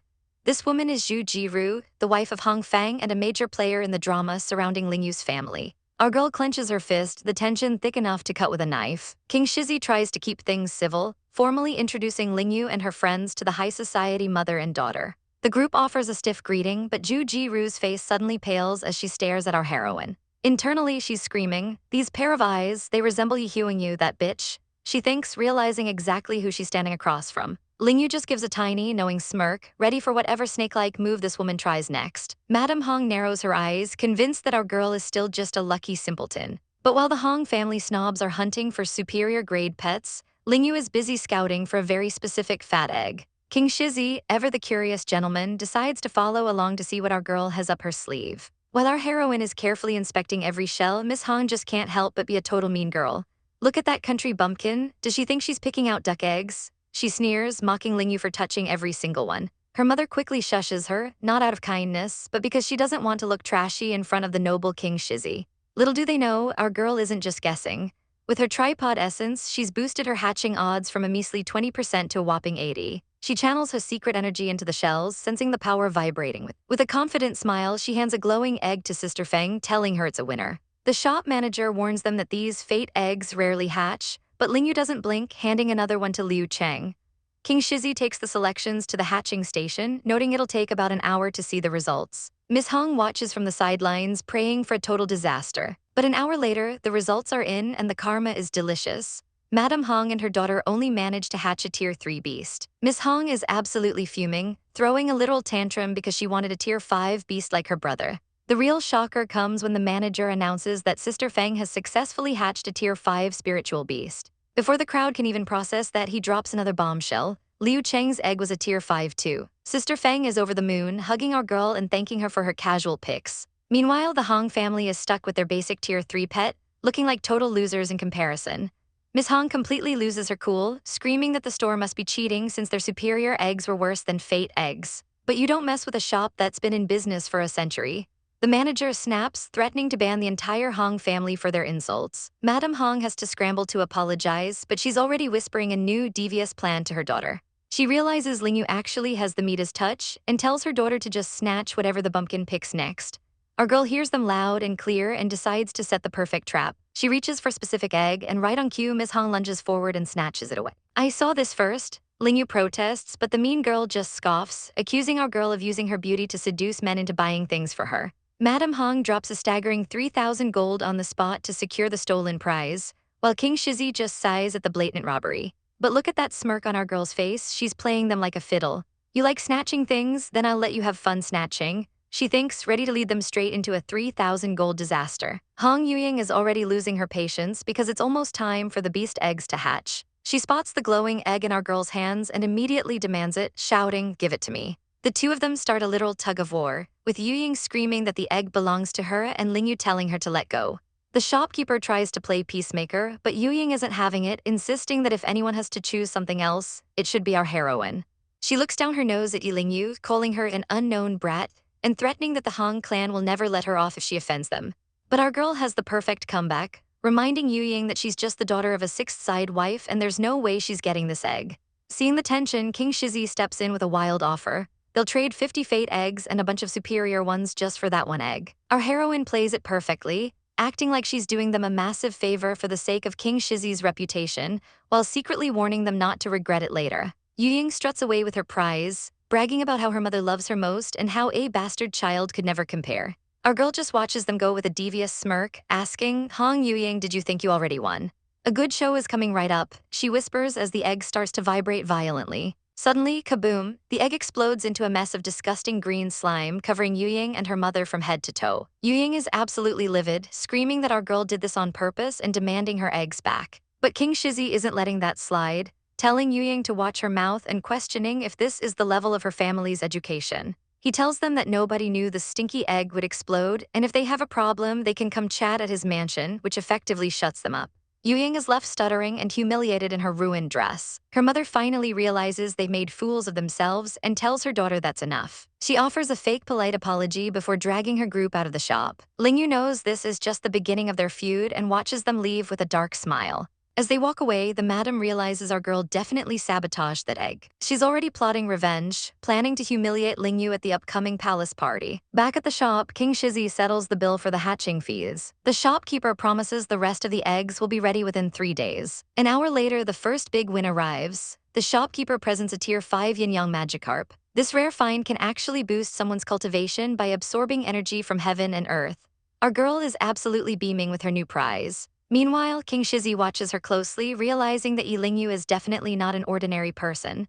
That King Shizi is actually pretty generous. Our girl muses, carrying her new goldfish through the courtyard. She's already planning to invite him over for a drink as a thank you, clearly appreciating a man who knows how to give a good gift. But first, she has some very important introductions to make under the moonlight. She heads into her special space to meet up with her favorite chaotic trio, Big Yellow, Zayaachi, and that grumpy little bird. She carefully releases the new goldfish into the pond, and Zayaachi is practically vibrating with excitement at the new addition to the family. "I brought back so many other beast pets," she says, her eyes sparkling with ambition. Since her secret space, Hengmengshan, just leveled up and got even bigger, she's decided it's time to build a full-blown beast garden. But just as she's dreaming of her animal empire, the little black bird falls off Zayaachi's head. Suddenly, our girl is seeing double. There are 2 Zayaachi's staring back at her, and one of them looks like it woke up on the wrong side of the bed. It turns out this isn't a glitch in the Matrix, it's a special skill from the little phoenix. And I thought he was just an ordinary bird. She laughs, realizing she's actually got a 1,000-face phoenix on her hands. She picks up the grumpy clone and gives it a new set of rules, telling it, "Remember to call me Bossling you." The little guy actually talks back, and our girl's brain is already spinning with ways to use this shapeshifter to mess with her enemies. She holds her new secret weapon close, knowing things are about to get a lot more interesting. The next day, the vibes in the city are immaculate for our girl's squad. Her friend rushes over, absolutely glowing with news. "The Xuanyang pill you gave me helped me increase my cultivation a lot." She cheers, mentioning that even Liu Cheng is making massive gains. Meanwhile, their rival Yu Zhao has completely lost face and is basically in hiding after his failed framing attempt. But the real tea is about to be spilled at the gate, and our girl is here for the drama. Hong Yuling finally shows up to hand over his scarlet horse, but he's being a total drama king about it. He brings the beast in a heavy cage, claiming it's way too fierce for anyone to handle. He tells King Shizzy that a man of his status shouldn't risk his life and should leave the taming to a professional. But as the tamer approaches, the horse looks like it's about to go nuclear. The horse lets out a defiant neigh, and our girl can tell immediately that this is going to end in tears. Not good, the horse got frightened. She realizes watching the tamer's expert moves backfire. The scarlet horse's eyes turn blood red as it goes into a full-blown frenzy. This professional tamer just turned a tense situation into a total disaster. The beast is completely out of control, and the crowd is about to see exactly what a fierce horse can do when it's pushed to the edge. Total chaos erupts as a massive scarlet horse rears back, throwing its rider like a ragdoll. "Hurry and save him," a man shouts, but it's already too late. The beast's heavy hooves come crashing down, and we hear a sickening crunch followed by a scream. "My leg." While everyone is panicking, this snake from the Hong family is actually smiling. He thinks it's hilarious to teach people a lesson for trying to take advantage of his family. As the crowd scatters like ants, shouting for everyone to move aside, our girl doesn't flinch. She pushes her friend back, commanding, "Feng Yu, step aside, don't get close." Our heroine's brain is working overtime. She knows the Hong family didn't gift this crazy horse by accident. They're definitely up to something shady. But she's not just going to stand there. She lunges forward, grabbing the reins as people scream for her to be careful. She manages to hoist herself up onto the bucking beast. "Hiya," she yells, holding on for dear life while the horse tries its best to shake her off. The Hong guy just watches with his arms crossed, heartlessly hoping the lowly girl gets stomped to death. Suddenly, things get serious when the Shizzy orders his men to bring out the cloud crossbow to kill the animal. The Hong guy is shook. Is the Shizzy really willing to use a high-tier weapon and form an alliance with the Lan family just to save her? Our girl realizes this isn't just a stubborn animal. She can feel the heat radiating off its skin. "What a stubborn animal," she grunts, as literal flames start licking the horse's hide. She recognizes it instantly. This is fire-type spiritual energy from one of the 5 Tao. Thinking fast, she closes her eyes and channels her own water-type spiritual energy to extinguish the blaze. The blue aura clashes with the flames in a massive surge of power. And finally, the beast submits. Be good," she whispers, taming the monster right in front of the stunned crowd. Everyone is losing their minds, praising her amazing skills. She dismounts with total grace, handing the reins back to the Shizzy with a wink. He's so impressed that he tells her, "Since you were the one who tamed it, then it should belong to you." Our girl is thrilled, promising the horse that the general's mansion has the best snacks. While she's winning, the Hong family is fuming in the background. But our girl is already planning her next move. She knows the fire spirit in that horse came from the Hong headmaster, and she's determined to find out where the rest of his power is hidden. Meanwhile, far away, a letter from our heroine reaches her family. Her brother is happy she's settling into the city, but the mood turns dark when he asks his grandfather if they should tell her the truth about her auntie. Grandfather shakes his head. Apparently, her third aunt went to the capital to settle an old grudge, and if our girl finds out, she'll rush into danger to save her. All they can do now is hope the 5th uncle finds her aunt and brings her home safely before things get even messier. The autumn festival is finally here, but it's strictly gender segregated, and our girl is told she'll be heading to the female section shortly. Of course, as soon as she steps out, the local mean girls start their engines. "Did you hear? The Lan family's second miss is just a country bumpkin who loves seducing men," they whisper behind their fans, clearly lacking any original hobbies. Thankfully, our girl has real allies. Her friend rushes over, thrilled to finally introduce Ling Yu to her mother, Madame Feng. They exchange polite greetings, but the tension in the air is thick enough to cut with a knife. Ling Yu isn't blind. She notices everyone dodging her like she's got the plague. "Did something happen?" she asks. Her friend doesn't sugarcoat it. That snake Madame Hong has been running her mouth, claiming Ling Yu is out here brawling over beast pets in a shop. The Lan family isn't taking that disrespect lying down. The Hong clan is as lowly as ever. She fumes, ready to show them what happens when you mess with her family. The group makes their grand entrance into the Beifeng Pavilion, where the real drama is about to go down. They take their seats, but the judging stares are already locked onto them. The conversation quickly turns to skincare because what's a villainous party without a beauty flex?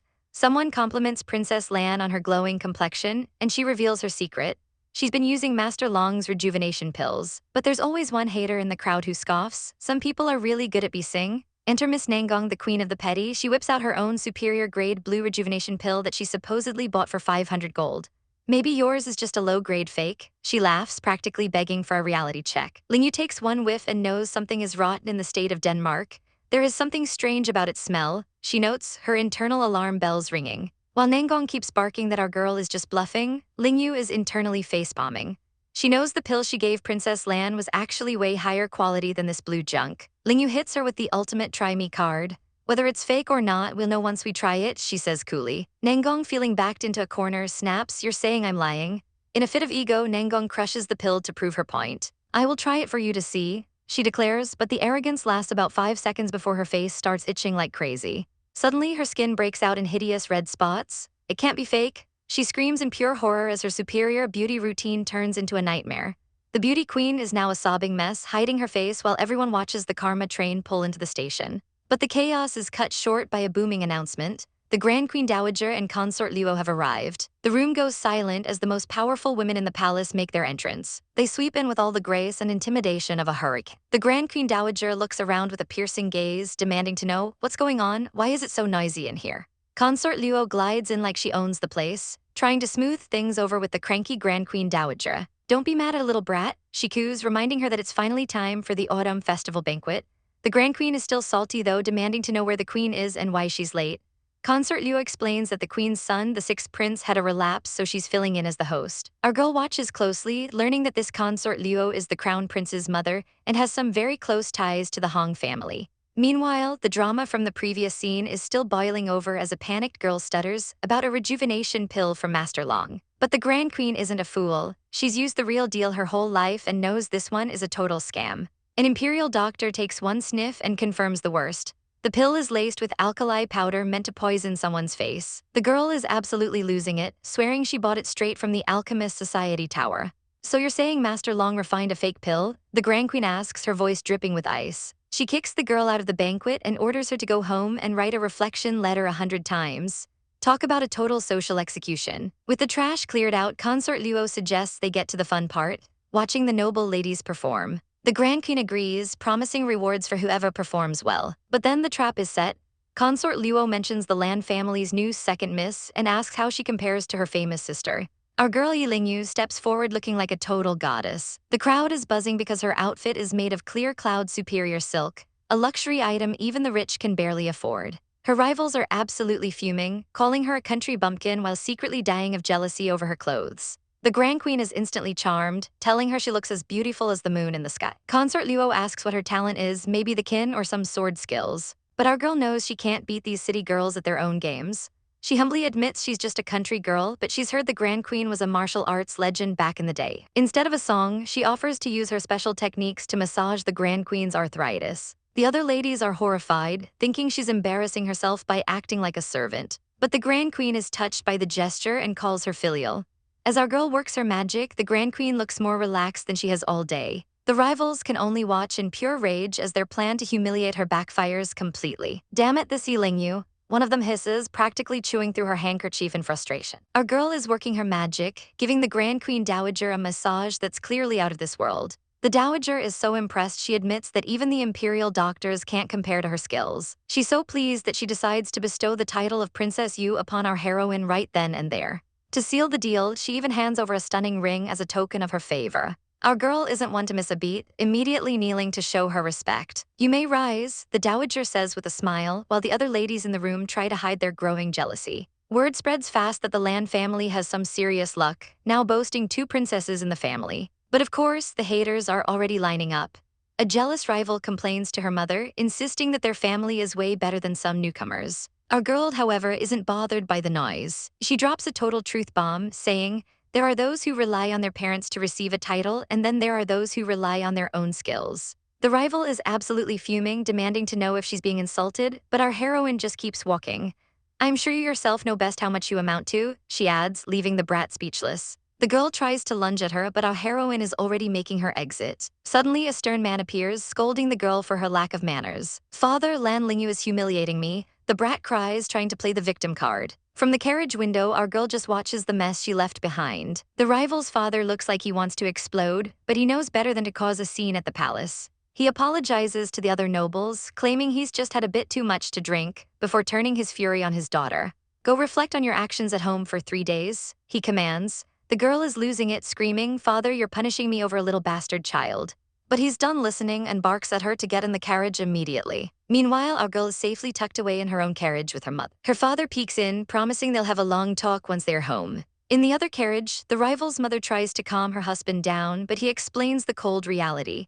The Lan family is back in favor, and the Grand Queen Dowager is playing politics to get on their good side. As the carriage speeds away from the palace, our girl stares out into the distance, knowing this is just the beginning of her rise to the top. The crown prince's son is just trying to have a peaceful commute when our girl crashes the party with a vengeance. "Hong Feng, hand over your life," she screams as she lunges for the target. The carriage is absolutely pulverized in the blink of an eye. But as the dust settles, our girl realizes she made a massive, life-threatening rookie mistake. "Crap, it's not this carriage," she gasps, realizing she just tried to take out the wrong royal. The guards aren't about to let an attempted assassination slide. "Capture her," they bellow, swarming the area with steel drawn.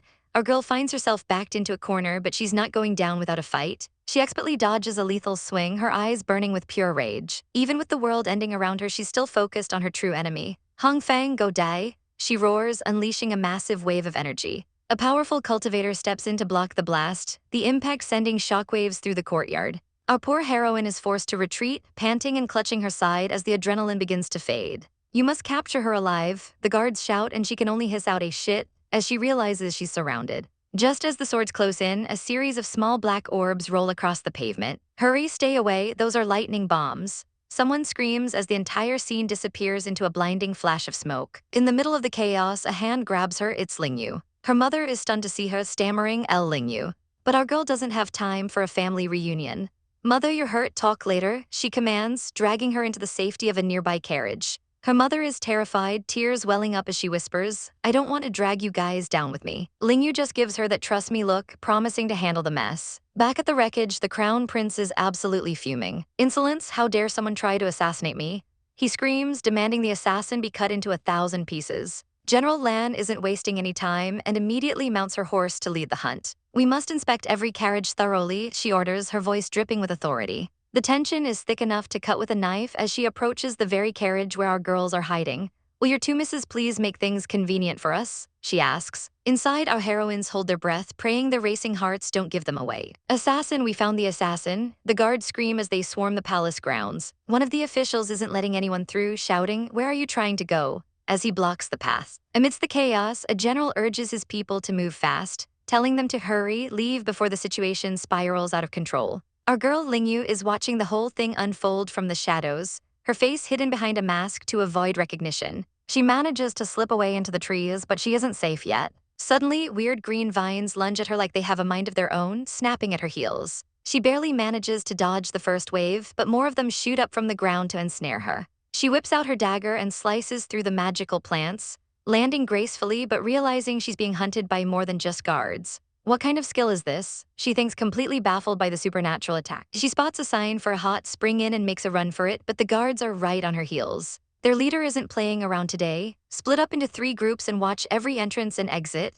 he commands, leading the rest of the men inside to flush her out. Lingyu watches them from a distance, her heart hammering against her ribs as she looks for a way out. She ducks into the tall reeds near the water, desperately looking for a place to vanish. With no other choice, she dives into the murky water, praying the thick foliage will keep her hidden. She stays submerged, holding her breath until her lungs burn, watching the shadows of the guards pass by the water's edge. When she finally dares to surface for air, she keeps her hand clamped over her mouth to stay silent.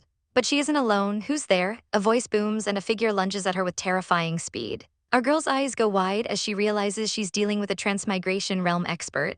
Before she can even blink, a cold blade is pressed against her throat, but a calm voice suddenly rings out, "Daenu, stop." She looks up, drenched and shivering, only to gasp in shock, "It's you." It's a face she knows all too well, but the reunion is cut short when Daenu warns them that about a dozen people are closing in fast. Lingyu panics, her eyes darting toward the approaching footsteps. "Fengsin, they are here to catch me, I can't be found," she pleads. He gives her a knowing look and tells his guard to fetch some clothes, coming up with a plan on the fly as the sound of heavy boots gets closer. By the time the Imperial tutor bursts onto the scene, he finds the area under heavy guard. The tutor immediately drops into a respectful bow, greeting the high-ranking noble with a formal greetings to Your Highness Feng. The tutor explains they're hunting a female assassin who tried to take out the crown prince, claiming he personally injured her during the chase. As Daenu stands by, Lingyu keeps her head down, trying to act like a lowly servant while her mind races with a million ways this could go wrong. Fengxin tilts his head, feigning interest in the drama. She's injured? He asks, his voice calm while our girl prays her disguise holds up under the tutor's sharp gaze. The guards are snooping around, but Fengxin isn't having any of it. He looks them dead in the eye and asks why they aren't out looking for the actual assassin instead of bothering him. The lead investigator isn't backing down though, claiming this is the only place left to search, and he's convinced the killer is lurking right under their noses. Suddenly, a hand shoots out of the water. Before our girl can even process what's happening, she's yanked into the pool with a splash. What, so you want to search my bathhouse too? Fengxin demands, pulling her close to his bare chest to hide her identity. Our poor heroine is turning 50 shades of red, trapped right against him while the guards watch. To make his point, he stands up and carries her out like a prize, wrapped in a thin sheet. Realizing they've overstepped, the guard immediately bows, begging for forgiveness. He assumes our girl is just some favorite concubine the prince is doting on, and honestly, we love that for her. As the guards retreat, the servants worry about his health, but he doesn't care. Back inside, our girl tries to pull away, but he gives the servants a look that could kill, making them back off instantly. He carries her all the way to safety, looking like a total snack while doing it. After getting her into some dry clothes, Fengxin starts coughing, reminding us that he's still playing the sickly prince role. Our girl emerges looking stunning in her new robes. Seeing her hair is still soaking wet, he starts fussing over her like a worried husband, warning her she'll catch a cold. He actually starts doing her hair himself, and she can't help but beam, saying his hands are surprisingly good at this. He gives her a soft smile and whispers, "I will only do your hair for you." He explains that he learned by watching his father do the same for his mother back when he was a kid. It's a bittersweet moment as he looks at her in the mirror, reflecting on the parents he lost so young. Our girl realizes just how lucky she was to run into him today. She eventually remembers her priorities and tells him she has to get home because her mother is hurt. He tells her to stay calm since the guards are still on high alert, but offers to escort her back to General Land's place himself. When they finally arrive, her mother is resting, looking a bit pale but stable. "Mother, are you okay?" she asks frantically, but her mother assures her she's on the mend. However, as our girl checks on her, she notices something impossible. A spiritual core is glowing inside her mother's body. A literal golden orb of power is pulsing within her. Our girl's jaw hits the floor as she realizes her mother didn't just recover. She somehow broke through to the Dan realm in just a few months. "Isn't this the great spiritual Dan realm?" she gasps, realizing her family's secrets are way deeper than she thought.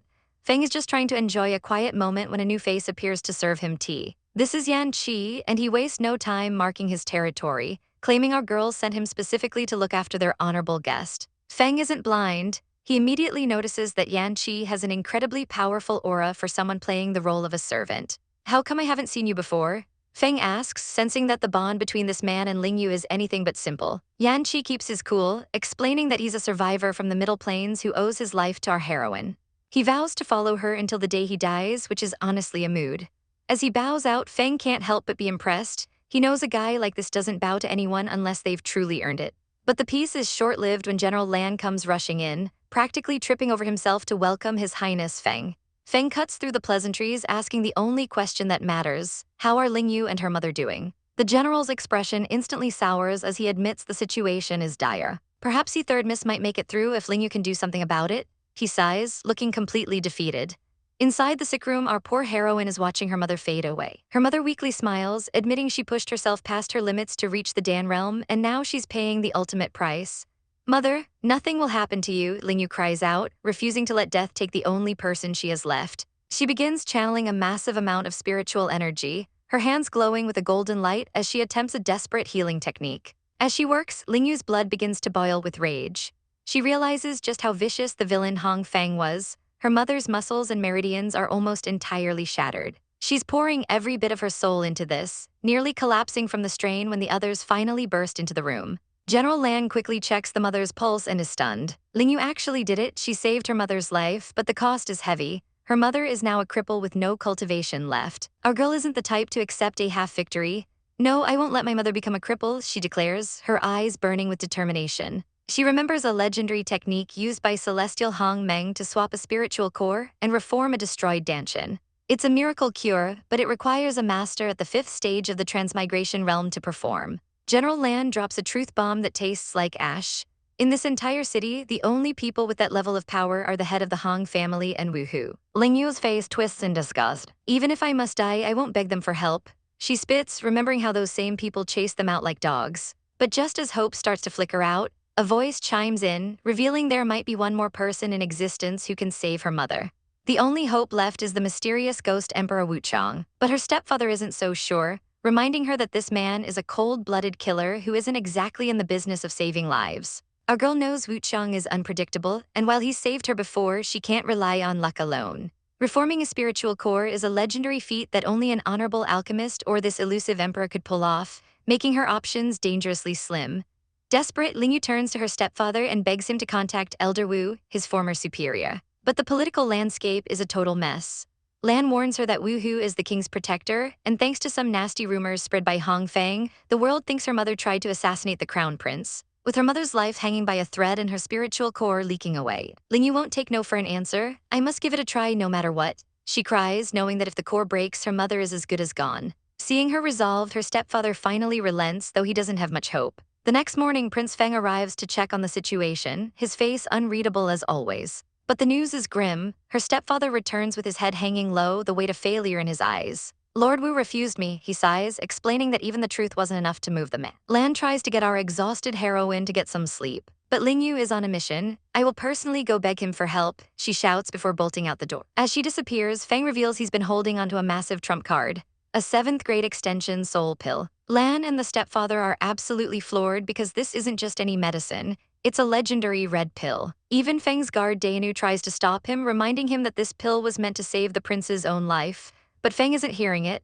Don't meddle in this, he snaps, his gaze hardening. The stepfather tries to protest, knowing Lingyu would never accept a gift that cost the prince his own safety. But Feng is already handing it over, insisting that saving her mother is the priority while he goes to track down Lingyu. As Feng walks away to find our girl, the weight of the sacrifice hangs heavy in the room. Lan knows they can't let this chance go to waste. Saving a life is more important, she declares, carefully feeding the pill to the unconscious woman. Watching the scene unfold, the stepfather finally realizes the truth. Prince Feng is deeply in love with Lingyu. Our girl Lingyu is at her absolute limit, kneeling outside the Wu mansion and begging for mercy. Will Lord Wu please save my mother? She cries out, her body trembling from the sheer exhaustion of it all. Even her little companion Jia is worried sick as the sweat pours down her face. Prince Fengxin arrives with an umbrella, pleading with her to stop this self-destruction. Lingyu, let's go back, he says softly, but she won't budge until she gets a doctor for her mom. Seeing her resolve, the prince decides if she's staying, he's staying, and he prepares to wait right alongside her. He even dismisses his guards with a cold glare, making it clear he isn't going anywhere. Suddenly, the sky opens up, and as the lightning flashes, Lingyu looks at him with teary eyes. Why are you being so good to me? She whispers, her voice breaking. Fengxin doesn't skip a beat, dropping a line that would make anyone melt. I don't need a reason to do something for the woman I like. But the drama is too much for our poor heroine, and she loses consciousness, collapsing right into his arms. Holding her soaked, unconscious body, Fengxin's heartbreak turns into pure, unadulterated rage. You just can't help but make others worry about you, silly girl, he sighs, holding her close. He glares at the mansion gates, calling Lord Wu an arrogant fool for letting a lady suffer like this. Inside the mansion, the old Lord Wu is acting like a total villain, casually asking if Miss Lan is still kneeling in the dirt. When he hears she fainted and was carried off, he doesn't even blink. He calls her a filial daughter but scoffs that her family are just ants who don't stand a chance against the big players. Suddenly, a teacup lid shatters, and the old man realizes he's definitely not alone anymore. Sitting right there in his private study, cool as a cucumber, is the masked ghost emperor himself. It's merely a Hu mansion. I can come and go as I please, he sneers, making the old man jump out of his skin. Lord Wu is shaking in his boots, realizing this man is one of the top 10 most powerful cultivators on the entire mainland. The emperor doesn't waste time on pleasantries, dropping a simple chilling command, save her. Lord Wu tries to act tough, reminding him that the ghost emperor is known for killing, not healing. But then Wu Chang clarifies he wants him to save Lingyu's mother, Yi Huangyu. When asked why he cares, he casually drops a bombshell. Yi Huangyu is my mother-in-law. Lord Wu is sweating bullets now, realizing the emperor's power level is likely at the god realm. Wu Chang admits it's not convenient for him to heal her himself since she isn't his mother-in-law asterisk, just yet asterisk. When the old man tries to refuse, the emperor's eyes go ice cold. Then Daxia will be erased from this mainland by tomorrow morning, he threatens calmly. Lord Wu screams about his impudence, but the emperor just slams a golden military seal on the table. The old man's face goes pale as a ghost as he recognizes the artifact. Wu Chang smirks, explaining he conveniently swiped it from the emperor's pillow the night before. Do you want to take a guess whether it is harder to steal a military seal from Daxia's emperor or his head? He asks with a terrifying smile. Our girl is finally out of the woods, but her heart is doing somersaults as she rests. How did I get back here? She asks, still dazed and weak. Her brother sighs, looking at her with a mix of pity and frustration.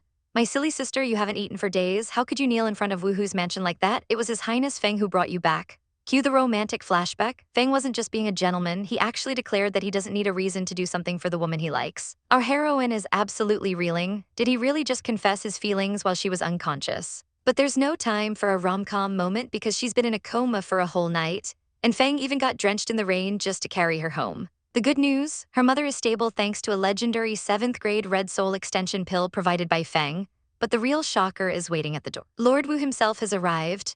The man who ignored her for a whole day while she knelt in the rain is suddenly standing on their doorstep. The atmosphere is heavy with tension as the family gathers to greet the powerful elder. So you are Yiling Yu, he says, his gaze piercing through her. She doesn't back down for a second, demanding to know what business would bring someone as important as Lord Wu here personally. I came here to save your mother, he declares bluntly. Now move aside and don't blame me if anything happens to her because I got delayed. Finally, the family is overwhelmed with relief as the legendary master agrees to step in. But he's not here for a social visit, ordering everyone to wait outside and leave him alone with the patient. He steps into the room with a focused intensity, closing the door behind him. As he looks at the unconscious Yiling Yu, he can't help but notice how incredibly lucky she is. Not only does she have the ghost emperor backing her up, but her meridians are already repaired and she's been fed life-saving medicine. He begins to channel his massive spiritual energy, warning that while he will help, her rebirth ultimately depends on her own strength. Powerful waves of blue energy fill the room as he works to stabilize her soul. Outside, the family waits under the cold moonlight, their hearts in their throats as they pray for a miracle. Inside the quiet room, the miracle finally happens. The mother's eyes flutter open. She realizes her injuries are almost entirely healed and immediately guesses that the man sitting before her must be the famous Lord Wu. She struggles out of bed, her resolve matching her daughter's. Thank you for saving my life, she says, bowing deeply to the floor. But Lord Wu is as prickly as ever, telling her to get up because he only saved her because he was forced to by someone else. He doesn't want her gratitude, but she is determined to repay him. She stays on the ground, her eyes full of determination. I don't know how to repay you. Will Lord Wu please take me in as your disciple? She pleads. Lord Wu hesitates, caught off guard by her request. He acknowledges that she has extraordinary aptitude, but he's never taken a female disciple before. But our girl's mother isn't taking no for an answer. To prove she's ready to cast aside her old life and follow him, she grabs a handful of her long hair and prepares to cut it all off. Lord Wu tells the woman that they share a destiny and she must follow him from now on. He leads her out to meet the people who have been anxiously waiting for her return. Our girl Ling Yu is standing there with her mouth hanging open. When she finally sees her mother, she's stunned. Her mother has cut her hair short and looks like a completely different person. I'm fine, you've suffered so much lately, her mother says, pulling our heroine into a warm embrace. Ling Yu can't believe her eyes. Not only is her mother healed, but her cultivation has skyrocketed to the level of a Yuandan expert. The news keeps getting wilder because her mother has officially been taken in as Lord Wu's disciple. To keep things low-key after the assassin incident, she's changing her name to Gu Huang and will be dressing as a man to study military tactics. From now on, she stays by my side, Lord Wu declares, basically giving her a total identity makeover. Ling Yu clings to her mother, crying about how much she'll miss her. But Lord Wu isn't about to let his new disciple grandchild be a crybaby. He flicks a glowing martial stone at her and tells her to study it so she doesn't make him lose face. Ling Yu clutches the treasure, calling him grandpa teacher with the cutest pout you've ever seen. This isn't just any rock, it contains the undying phoenix's intent, a legendary skill perfect for young girls. Lord Wu sighs, admitting he wanted to give it to her mother, but she's already past the best age for this specific power.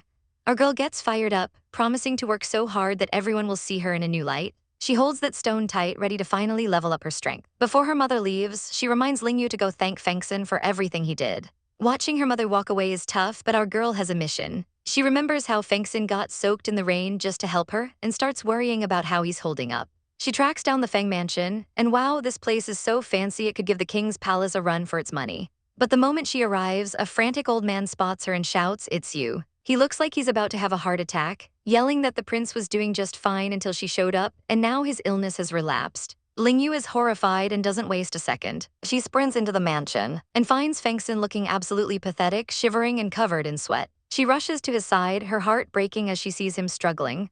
Seeing him in such a state, she immediately tries to help him, desperate to save the man who risked his health for her sake. Feng Xin's body is a total mess right now, with fire and ice basically waging war inside him as his mysterious cold illness flares up. Our girl isn't about to let him slip away, so she tells the elder to clear the room and bring some ice blocks immediately. The elder leaves him in her hands, begging her to save him, and she prepares to get to work. Even her little fox spirit Jia is panicking, noting that his fever is dangerously high and needs to be brought down ASAP. Ling Yu doesn't hesitate, channeling her glowing tripod energy directly into his chest to stabilize him. She pours everything she has into the treatment, sweat dripping down her face as she mentally screams, "You have to wake up." As night falls over the quiet estate, her hard work finally pays off when his eyes flutter open. For a second, the world stops as they stare at each other, the tension thick enough to cut with a knife as he realizes she saved him. "All right, your fever has finally gone down," she sighs with relief, completely drained from the ordeal. By the time morning light hits the room, Feng Xin is feeling much better, but he finds our heroine fast asleep, slumped over the edge of his bed. He looks at her with such pure devotion that even Jia the fox can't help but watch the drama unfold. "You don't pay any attention to yourself at all," he whispers, signaling the fox to keep quiet. He gently scoops her up in a princess carry and places her on the bed, even giving her a tender forehead kiss while Jia celebrates the ship finally sailing. He tucks her in and holds her hand, falling back asleep by her side. Outside, the elder peeks in and smiles, noting that the young master is always way more stable when our girl is around. But the peace doesn't last. Ling Yu wakes up, sees a man in her bed, and absolutely loses her mind. "Kaya," she screams, practically teleporting to the other side of the room in a panic. She's a blushing mess, wondering how on earth she ended up under the covers with him. She tries to convince herself she was just exhausted, but then she notices something weird. Her tripod energy didn't just refill, it actually increased. She wonders if she somehow absorbed the cold energy from his body while they slept. She tries to play it cool, telling him, "Feng Xin, you still have a fever, you need more rest." But Feng Xin isn't having it. He stands up, looming over her with that smoldering gaze. He thanks her for everything, remembering how she stayed by him through the worst of it. He calls her silly for wasting a life-saving pill on his mother, but she snaps back, "Don't spout nonsense, I will cure you." Then he drops the bombshell. "I heard what you said that day," he admits. He confesses that he really likes her, but he's been keeping it a secret because he felt he didn't have the qualifications to love anyone given his condition. Our girl just smiles and tells him he better take care of his body since he likes her so much. He's stunned, asking, "You don't dislike me?" She gives him the sweetest look and says, "Feng Xin, how could anyone possibly dislike you in this world?" Elder Mu shuffles in with a tray, but our girl isn't having it. She looks at the spread and it's a total meat fest. "Elder, your family's young master needs to eat fresher fruits and vegetables," she scolds. But from the bed, the stubborn Feng Xin chimes in, "It's not that the kitchen didn't prepare them, I just don't like to eat them." Talk about a picky eater. Our girl isn't giving up that easily and demands a list of every single ingredient he hates. Elder Mu is already sweating, realizing that this woman is definitely going to be the future mistress of the house, so he better obey. He quickly scribbles down a list of demands. When she sees it, she nearly loses it because this man literally refuses to eat anything that's actually good for him. "He's way too picky," she cries, looking like she's about to stage an intervention. Our heroine decides if you want something done right, you've got to do it yourself, so she sprints to the kitchen and starts a culinary marathon. She's chopping, stir-frying, and tasting like a pro. Finally, she presents a bowl of vegetable soup that looks like it was blessed by the gods themselves. She walks into the room with a smug little smile, ready to conquer his taste buds. Feng Xin looks up, clearly not expecting this kind of personal service. "Feng Xin, your body needs nourishing foods," she says, pointing a finger at him. "I made all of them by myself, you must try it." She doesn't even give him a choice, shoving the chopsticks toward him with fire in her eyes, shouting, "Eat." Poor Feng Xin is terrified but touched. He thinks to himself, even if these are poisonous, I must swallow them all. But as soon as he takes a bite, his eyes widen. It doesn't taste weird at all, it's actually fragrant and reminds him of our girl's scent. He keeps chewing, actually enjoying the meal for once. Our girl is over the moon thinking, HMPH, I knew I was good. Meanwhile, Elder Mu is in the background, literally crying tears of joy, praying that she becomes the consort so the master finally stops starving himself. After the bowl is licked clean, she's feeling pretty proud of herself. She declares that from now on, she'll be providing 3 meals a day and fresh fruit from the valley. But Feng Xin flips the script on her, looking at her tenderly and saying, "Ling Yu, you should eat some too, you're way too skinny." He tells her that a martial artist needs to be fit. Then he drops the ultimate flirt, "I will like it more if you gain a bit of weight, you were too light when I carried you before." Our girl immediately turns into a blushing mess, nearly choking on her own tea. She tries to play it cool, finishing her meal and letting out a tiny, unladylike burp. Once the mood settles, she gets serious. Feng Xin, do you know the ghost Emperor Wu Chong? She asks. He keeps a poker face, claiming he's heard of him but never seen him. Our girl sighs in relief, telling him, that's good. Don't make friends with that weird person so you don't become strange like him. Feng Xin just stares at her, looking like he's hiding a massive secret. The moment is interrupted when Elder Mu returns with news from the palace. Apparently, the Grand Queen Dowager is demanding our girl's presence. She gives Feng Xin a cute wave goodbye, promising to see him in a few days. He watches her go, a soft, mysterious smile playing on his lips as he prepares for whatever drama the palace is about to throw at her. The Grand Queen Dowager has taken a nasty spill, and the palace is in a total tizzy. While the sixth prince's name is being tossed around like hot gossip, the imperial doctor delivers some grim news.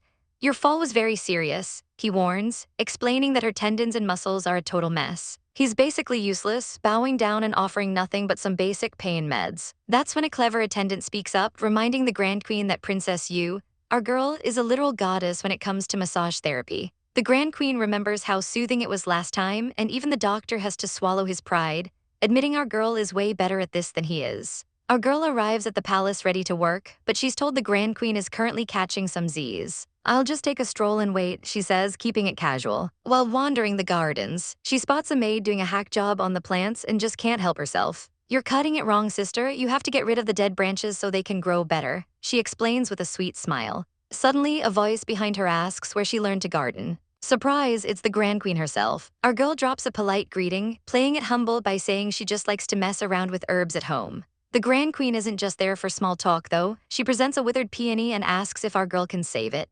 Looking at the sad plant, our girl realizes it's infested with insect eggs, but it's nothing her special tripod energy can't handle. She lets her power flow, promising the flower will be blooming again within a month. The Grand Queen's staff looks pretty skeptical, especially since the flower was a gift from the sixth prince. But our girl is on a roll, and she offers the Grand Queen that promised massage to help her feel better.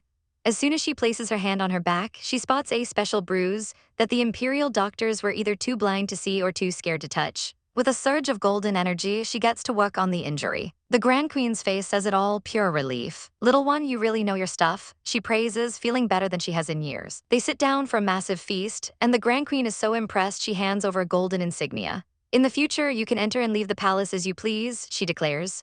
Our girl is living her best life, getting head pats and a personal escort home. But as she's being led to the gate, the atmosphere suddenly shifts. Something feels off. There are shadows moving in the background, and the look on our girl's face tells us this peaceful afternoon is about to take a dark turn. The Grand Queen Dowager takes a slow sip of the tea our girl brought her, and the quality is so high it puts the palace's best blends to shame. She's sharp though and immediately notices that the servant sent away Kaio Yun, one of Consort Luo's spies. The old lady isn't playing games, coldly stating that it's a kill or be killed world in these walls, and it's finally time someone took Consort Luo down a notch. Meanwhile, Consort Luo is busy plotting her next move, confirming that our heroine has been spending time with the Grand Queen Dowager. She's obsessed with the throne, whispering, I can't become the queen unless the queen dies. She's ready to frame the queen for murder, already imagining herself as the sole ruler of the harem. But her power trip is cut short when her maid, Kaio Yun, suddenly starts coughing up a lung. Consort Luo watches in absolute horror as her servant collapses in a spray of blood. Kaio Yun, she gasps, realization hitting her that someone has infiltrated her inner circle. Panic spreads through the room as another servant screams, terrified by how fast the poison is working. Our girl steps onto the scene to examine the body, poking it with a stick and pretending she's totally stumped by the cause of death. While Consort Luo orders a total blackout on the news to avoid a scandal, our heroine reveals the truth in her head. I won't harm those who don't harm me, she thinks, but since they offended her, she served them a lethal dose of her own custom-made snake gallbladder poison.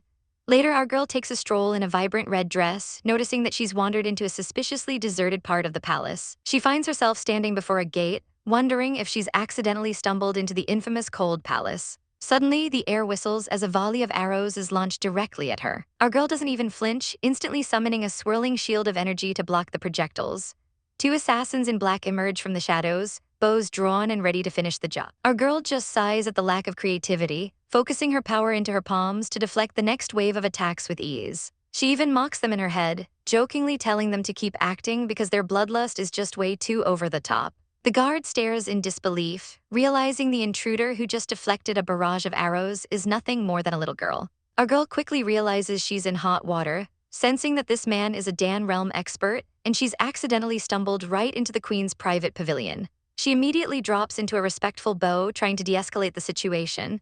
This must be a misunderstanding. I am Yilingyu, the Lan family's second miss, and I was summoned by the Grand Queen Dowager, she explains. She claims she simply got lost in the dark and had no intention of offending the queen. The guard, Lord Kai, eyes her suspiciously, noting that for a young lady, she certainly fights with the same violent ferocity as the legendary General Lan. Lingyu reaches for her credentials, saying, I have the Grand Queen Dowager's insignia right here if you don't believe me. But before she can hand it over, a maid stumbles out of the shadows, gasping for Lord Kai as blood soaks through her robes.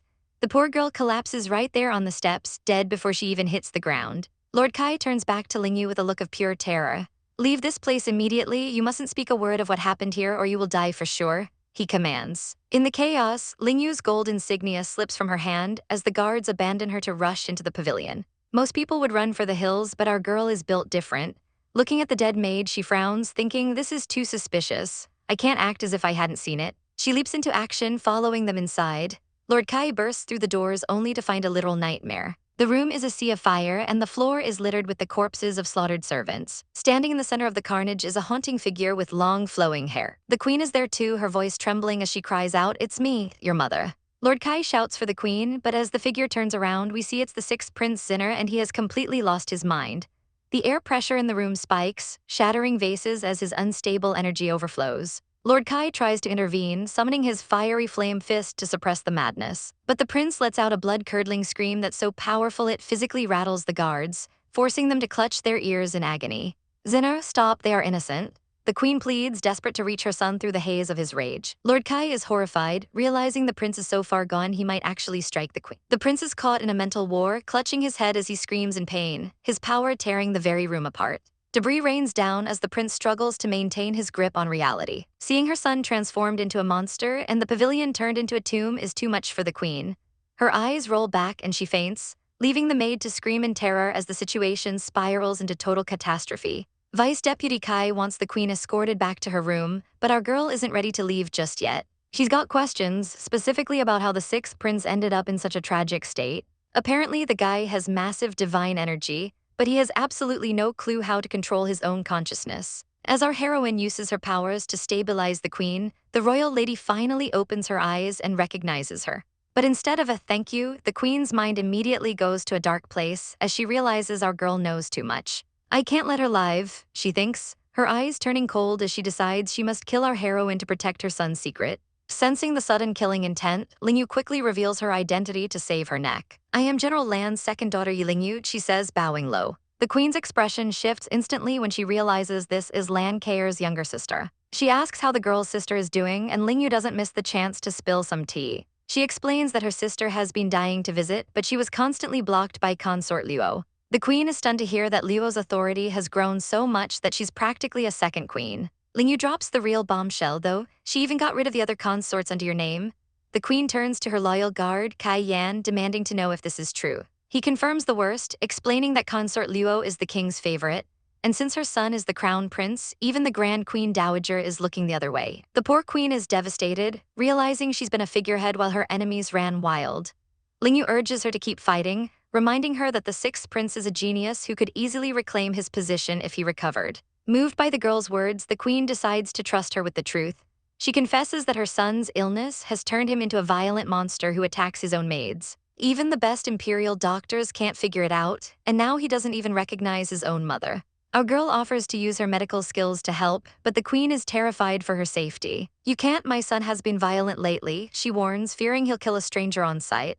Lingyu insists she has her ways and asks to see his living quarters and his diet. In her head, she's already putting the pieces together. This isn't just a random sickness. He's either been poisoned or he's losing himself to something demonic. Lingyu decides to stay at the palace to investigate, telling her companion Zio Kai to let her sister know she's safe. The next morning, she spots some fallen river flowers in the garden. The queen explains that consort Luo gave them to her to help with her insomnia. On the surface, the flowers seem harmless, even beneficial for meditation. But Lingyu catches the scent of a trap. There would only be a problem if you have these flowers and deer meat together, she explains. Since the queen doesn't cultivate divine energy, she's fine, but the sixth prince is a genius cultivator who eats deer meat daily. The combination creates a slow-acting poison that causes hallucinations and madness. It's a forbidden method used by dark sects to force a breakthrough, but it eventually leads to the person losing themselves to the devil. Lingyu realizes that consort Luo must have a powerful alchemist in her pocket to pull off such a sophisticated assassination. The realization that she's been housing her son's killer's gift all this time hits the queen like a freight train. Overwhelmed by the betrayal and the vicious trap, the queen's strength finally gives out as she begins to collapse. Our girl realizes that the sixth prince's condition is way worse than she thought. If his divine energy isn't brought under control, he's going to end up killing himself. It turns out someone intentionally added deer meat to his food to trigger this reaction, hoping to frame our heroine and get rid of the prince at the same time. The queen is absolutely frantic, begging to know if her son can be saved, but Lingyu tells her they need to clear out the flowers and start a purification treatment immediately. Lingyu gets a sudden spark of inspiration, but before she can act, a haunting scream echoes through the hall. Behind the wooden slats of his room, the prince is looking completely unhinged, his hair a mess as he struggles with his own power. He's trapped in a room filled with broken debris, muttering to himself in the dark. Suddenly, a glowing paper crane drifts into the room, catching his attention. He glares at the magical object with intense, clear eyes, looking like a caged beast. He starts humming a low, eerie tune while watching the cranes dance around his feet. When the magic finally fades and the birds fall still, he's left staring at the floor in confusion. He whispers his own name, Ziahukai, as more cranes begin to circle him in the dark. Noisy, so noisy, he grumbles, but then a voice from the shadows offers to have a chat with him. He laughs it off as crazy talk, but Lingyu can see her plan is working. The water she infused with phoenix teardrops is finally helping him regain his senses. She knows that only the power of the phoenix teardrop can help a cultivator who has lost their mind regain a bit of sanity. 2 days later, the prince is surrounded by a surging blue aura as his body begins to heal. A week passes, and the queen is a nervous wreck, pacing back and forth as she waits for news. She wants to go in and check on him, but our girl remains calm, telling the queen it's not time yet and to just keep sending the special water. Finally, the night arrives for the big reveal. Lingyu steps into the room, and the prince watches her with a sharp, calculating gaze. He's stunned by her audacity, wondering why a bold servant thinks she has the right to just sit down next to a prince. Lingyu doesn't flinch and asks, "Sixth prince, do you still remember me?" He's shocked to realize she's the one behind the voice of the little crane, and she explains that his mother invited her here to treat his illness. She sets out a massive feast, and the two of them start eating together in silence. The prince is caught off guard by how delicious the food is, having been trapped in his madness for so long. Once the meal is over, Lingyu looks him in the eye and tells him to share his story. She gets snarky, asking him if he plans to act like a maniac for the rest of his life and just eat soft rice, while his mother protects him. That insult hits a major nerve and the prince snaps, smashing a bowl in a fit of rage. He reveals the bitter truth. He wouldn't be in this mess if his mother had actually protected him instead of letting him be isolated and targeted by the other princes. Ziahukai, the son of the queen, was once the golden boy of the palace, destined for greatness in everyone's eyes. But the palace is a viper's nest, and a young girl's grief was twisted into a weapon against him. She rejected his kindness, screaming "go away" when he just wanted to play. She eventually shoved him into the freezing lotus pond, blaming his mother for her own mother's death while the poor boy screamed for help. The queen could only watch this chaos, her heart hardening as she dealt with the constant, annoying harassment from those around her. Our poor prince was pelted with rocks, with his bullies screaming for him to just die already. Even his own fourth brother played a double game, pretending to give him cultivation manuals while actually using his powers to beat him down. They left him broken on the cold stone, not even caring if he was still breathing. Locked away like an animal in a cage, he begged for a freedom that never came. Back in the present, he looks at our girl with hollow eyes, asking how anyone could live through that kind of hell and still laugh freely at the world. Lingyu doesn't flinch for a second. "When everyone thinks you've gone crazy, even if you weren't, you must act like one," she says coolly, questioning if his hell was really that bad. He thinks he's been through it all. Our girl drops a massive reality check about her own past, being born a simpleton, abandoned by her father, and covered in bruises from birth. She was forced to eat dog food and literally beaten to death in her previous life. "Correct," she smiles. "All that happened to me before I was 13, so do you still think your life was the only hell?" She tells him to stop moping and start taking revenge on the real culprits, Consort Luo and that snake, the fourth prince. She heads to his bookshelf to check his cultivation manuals and immediately spots the trap. She realizes the fourth prince was even more vicious than they thought. These manuals were incomplete and designed to make a young cultivator lose control of their mind. The realization hits him like a freight train. His own brother wanted him to become a monster. Lingyu tells him it's not too late to turn back, but he needs to win over the Grand Queen Dowager if he wants to win this fight. He finally asks the million-dollar question, "Who are you and why are you helping me?" She reveals her identity as Yi Lingyu, the daughter of Hong Feng, and he realizes they are now officially allies in the same boat. They seal the deal with a high five, vowing to make those who hurt them pay with their lives. Our girl is making big moves, and the prince is finally ready to stand tall and face his mother. When the queen sees her son looking sane and healthy, she can't hold back the tears. He explains that they were plotted against by evil people, which is why he was lost to her for so long. The queen pulls him into a desperate hug, cursing the viciousness of consort Luo. But Lingyu warns her not to celebrate too early. The crown prince is still a massive obstacle, so the prince has to keep up his maniacal act for just a little longer. The bond between mother and son is finally restored, all thanks to our girl's intervention. Walking out of the palace, Lingyu takes a big stretch, satisfied that she's finally checked one more major task off her list so she can get some rest. 1 month has passed since the last round of drama, and our girl Lingyu is trying to catch some much-needed Z's. But her peaceful nap is cut short by a rude awakening. Lingyu, quit sleeping, the stuff you wanted is finally here. Her friend shouts, completely ignoring the fact that the sun has barely even peeked over the horizon. It turns out our heroine has been busy leveling up, successfully breaking through to the Dan. But there's no time to celebrate because we've got major tea on the crown prince Xia Hao Hong. This 17-year-old royal is besties with that snake Hong Yuleng, and he's currently on the hunt for a bride.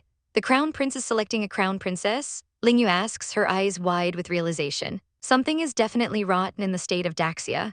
Usually these royal guys have a whole collection of consorts by age 12, but even though this prince has a few side pieces, he hasn't produced a single heir yet. The official excuse is that he's too busy practicing martial arts to notice the beauties at home, but we know better. In reality, he and consort Luo are just a pair of arrogant bullies dedicated to crushing anyone who stands in their way. In fact, that brat Hong Yuying already ran to him crying for help after our girl put her in her place. Looks like we should just keep offending them until it's enough, Lingyu jokes, totally unfazed by the royal target on her back. She recounts the chaos she caused at the martial academy and pet store while her friend was in seclusion, and the two share a good laugh over the mental image of their enemies' fuming faces. But business calls, Lingyu is focused on making her restaurant, Zuixian House, the most famous spot in town. This time I must make it lively and make our restaurant famous, she declares. This success isn't sitting well with the competition. Over at Shengxian House, a red-headed mean girl named Mingxia is literally snapping sticks in rage. She's fuming that Lan Kaer is back and stealing their customers with her 100 fruit wine, which is just as good as theirs but way cheaper. Mingxia's mom promises to take care of the competition, but Mingxia has other things on her mind, specifically, a massive crush on His Highness Feng. Her mom thinks she's crazy for wanting a sickly prince who could kick the bucket any day, but Mingxia is obsessed. Nobody can compare to him in this world. She pouts while her mom just calls her blind. Back at the restaurant, it's opening day and the wine is flowing for free. But the mood isn't all celebratory. Lingyu notices her friend Feng Zhu looking absolutely miserable. It turns out consort Luo invited every higher-ranking official's daughter to a banquet to find a bride for the prince. But the Lan family was intentionally snubbed. As if I care, I just don't like how she is ignoring our Lan family. The lady huffs, crossing her arms in annoyance. Poor Feng Zhu didn't even want to go, but her dad is forcing her into the lion's den. The real tragedy? She's head over heels for Liu Cheng, but because he's the son of a side concubine and she's a main daughter, her father will never allow their love. There is always a path at the end of the road. Don't be too pessimistic, Lingyu encourages, trying to keep her friend's spirits up. Suddenly, a carriage rolls up that screams main character energy. We're talking horses that can run for 3 days without water and a coachman, who is a literal transmigration realm expert. When the curtain pulls back, a man with a face so noble it makes everyone else look like background NPCs steps out. Lingyu waves frantically when she realizes who it is. It's Feng Xin. He catches her eye and gives her that classic heart-stopping smirk. Lingyu, we meet again, he says, basically drowning the entire street in his overwhelming protagonist aura. Our girl can only look on in disbelief as the crowd goes wild. Damn it, Feng Xin is emitting his charm again. She groans, knowing her peaceful day is officially over. The man in light blue robes steps forward with an air of absolute confidence. I am here to attend your restaurant's opening ceremony, he announces, signaling for his servants to bring forth his offerings. He presents 2 glowing turquoise pearls that look like they were plucked straight from a treasure hoard. Our girl's eyes practically turn into gold coins as she realizes these are more valuable than anything found in the royal palace. Sensing a golden opportunity, she turns her attention to Highness Feng.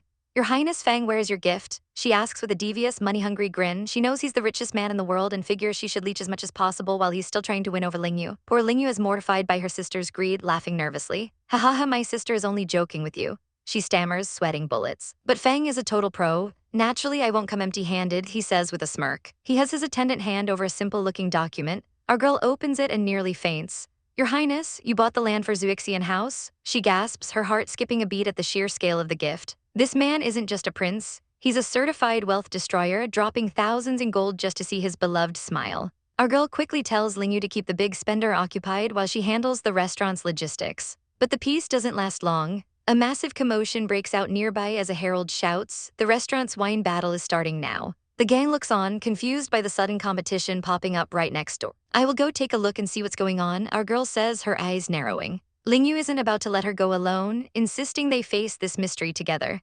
They arrive at the rival establishment to find a massive crowd blocking the street. Lingyu stays close to Feng as they survey the scene, realizing the scale of the event. Our girl is absolutely fuming as she spots the culprit. "Looks like Minxia is doing this on purpose," she growls, her blood beginning to boil. The rival restaurant is playing dirty, offering free Wuxian wine, one of the most expensive drinks in Daxia that usually only nobles can afford. They even promise that if someone can finish an entire earthen jar in an hour, their entire meal will be free. A huge crowd gathers, lured in by the expensive booze, but there's a deadly catch. An attendant holds up a contract for the contestants to sign. "We won't pay for your life if you drink yourself to death," he warns the eager crowd. Our girl watches in horror as people sign their lives away for a drink. She knows that if this wine battle succeeds, her rival's reputation will skyrocket while her own business suffers. Just then, the villainess of the hour appears. "Aya, my apologies for not welcoming the two princesses," a woman says with a voice dripping in fake politeness. And Minxia stands beside her looking smug as ever. "Mother, they are opening a new restaurant today," she scoffs. "How could they possibly have time to join our wine battle?" And Minxia's eyes suddenly light up when she spots Highness Feng and the Shizzy standing behind our girl. She immediately switches into charming mode, introducing Feng to her mother. The older woman eyes Feng like a prize to be won. "Such a handsome man," she thinks to herself. "No wonder my daughter is head over heels for him." She's already calculating the profit, thinking that even if her daughter can't be crowned princess, being Feng's wife would be a fantastic second choice. But our girl is done playing nice. She steps forward, her gaze cutting through the crowd like a blade. "And Minxia, I was looking for you," she says, her voice cold and commanding. "Does our gamble from last time still count?" This red-haired snake thinks she can just walk away after losing, claiming she doesn't owe anyone a single thing. But Lancaire isn't letting her off that easy, reminding her of the bet they made. The loser of the winemaking competition has to become the winner's servant. Lancaire gets right in her face, suggesting they bring in His Highness Feng to settle the score once and for all. Terrified of the truth, the girl screams that our girl Yi Lingyu, only won because she ambushed her and stole the spider core. She points a trembling finger, accusing our heroine of being a shameless hussy who was caught touching and hugging the ghost emperor in the swamp. The mere mention of the ghost emperor sends a chill through the room, making everyone's complexion turn ghostly pale. The crowd can't believe a member of the Lan family would even be associated with such a terrifying man. Yi Lingyu just glares, thinking to herself that this woman really has a massive big mouth. Even the prince looks like he's about to lose his cool at the blatant disrespect. Luckily, the girl's mother steps in, warning her daughter that slandering others warrants 50 log beatings before trying to play nice with Lancaire. She practically has to drag her sweating, delusional daughter away from the scene. Lancaire is still fuming, wondering who could ever trust a woman who treats a gambling bet like a joke. But the drama shifts as the crowd starts roaring for Master Hai, who has already put back 10 jars of the legendary Wuxian wine. This guy is a literal tank, downing jar after jar while others are passed out cold under the table. Our girl watches in Chibai shock, wondering if this man's stomach is actually a bottomless black hole. She tugs on Lancaire's sleeve, asking who this legendary drunkard actually is. Lancaire explains that he's the wine master of the rival Shangxian restaurant, and he earned that title for a very good reason. Apparently, he's been drinking wine like it's water since he was a toddler and can brew some of the best stuff in the land. The Wuxian wine is so strong it usually knocks a man out instantly, but this Master Hai can drink 30 jars in one go without even a hiccup. The red-haired brat is back on her high horse, gloating that their restaurant's wine is on a level our girl could never hope to reach. Fed up with the trash talk, Yi Lingyu grabs a massive jar and offers a direct challenge to see whose wine is truly superior. Lancaire nearly has a heart attack, begging Lingyu to stop because a drinking match like this is basically suicide. Even as she's being held back, our girl has that "I'm about to ruin this woman's whole career" look in her eyes. Even His Highness Feng tries to play the voice of reason, telling her she doesn't need to confront them head-on. The rival just laughs, calling Lingyu a dog or cat,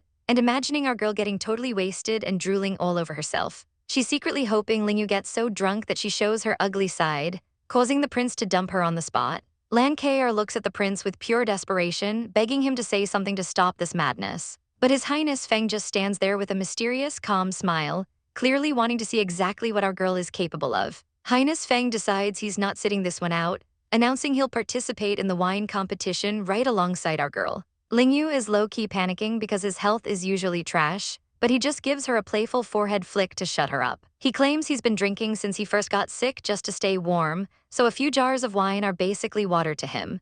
Even Shizzy wants in on the action, flashing a charming smile as he says he won't miss out on the fun. But this isn't just a happy hour. The red-haired madam makes them sign a literal life and death contract before they can even step inside the arena. As the competition kicks off, we see the local heavyweights already chugging like their lives depend on it.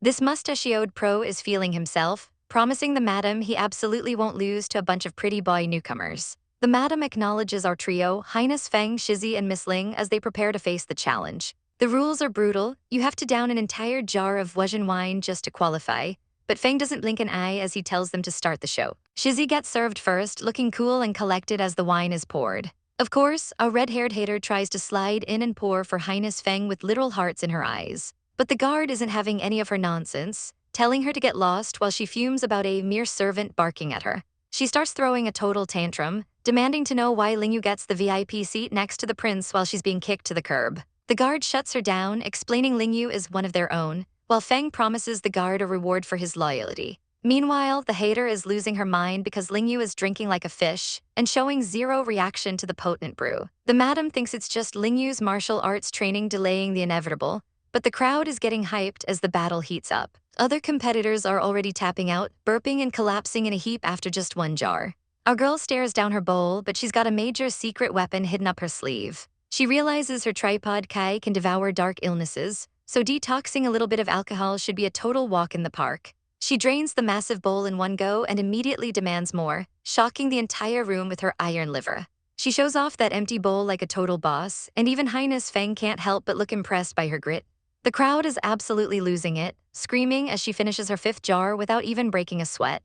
By the 6th jar, the rumors are spreading through the streets that some crazy duo is actually challenging the legendary Hai Wuliang. People are flocking to the restaurant just to catch a glimpse of this mysterious young master and miss making history. The hater can only watch in horror as the crowd roars for the 12th jar, and Lingyu is still looking fresh as a daisy. She slams the jar down with a deafening bang, mocking the house by asking if this weak wine is really all they've got to offer. So your Wujian wine only amounts to that much? Our girl mocks, casually wiping her mouth like it's nothing but flavored water. This sends the red-haired brat into a total tailspin as she screams that their Wujian wine is the best in the land, and no lowly restaurant could ever compare. But the Land family isn't backing down today.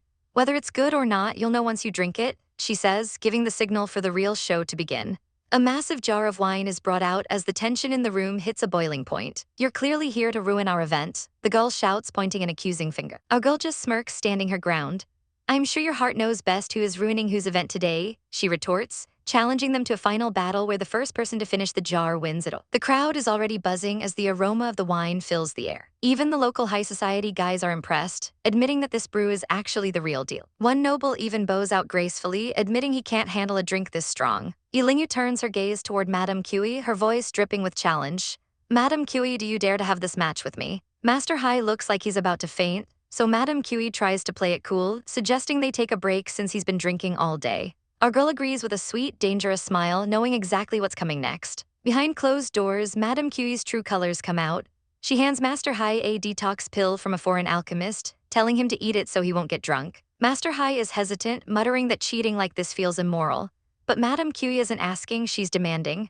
She reminds him that if they lose, their 100-year-old business is toast and he'll never find work in the city again. She gives him the signal to take it. Master Hai trembles, holding the dark pill in his hand. He raises it to his lips, ready to sell his soul for the win. But suddenly, zing, a pair of chopsticks flies through the air, knocking the pill right out of his hand. The pill bounces across the floor as the room goes silent. Who's there? The red-haired girl shrieks, looking like she's seen a ghost. Our girl steps into the light, pointing a finger at the cheaters. Very good, your Shanxian house is actually cheating, she announces for the whole world to hear. The crowd erupts into whispers, shocked that such a reputable house would stoop so low. Madame Kui, being the professional snake she is, immediately tries to throw Master Hai under the bus. Master Hai, you actually dared to consume a detox pill behind our back? She screams, trying to gaslight everyone. Lingyu just laughs at the pathetic performance. Oh, so he bought it himself? She asks, before turning to the trembling man. Master Hai stammers that he bought it for 10 silver at a little stall. Our girl then turns to the shizzy, asking how much a real detox pill costs. The noble doesn't hesitate to expose the lie, stating that real pills only come from the Alchemist Society and cost a whopping 500 silver each. Master Hai, you can't even buy a tenth of a pill for 10 silver, our girl scoffs, picking the pill up off the floor. She crushes the pill and everyone gasps as a disgusting red bug crawls out. There is a bug inside this pill, she shouts. She explains the horrifying truth. This isn't medicine, it's a wine goo. It allows you to drink like a god, but the moment you stop, the bug starts eating your internal organs from the inside out. Master Hai would have been dead within 3 days. Realizing his loyal employers literally tried to murder him just to win a drinking contest, Master Hai finally snaps. I've worked for this restaurant for half my life. He bellows, tears of rage in his eyes. He turns to the crowd and spills all the tea, revealing that Shangxian restaurant has been selling trash liquor as premium Wujian wine for years and bullying smaller shops. The crowd is absolutely disgusted, realize they've been served lies and poison.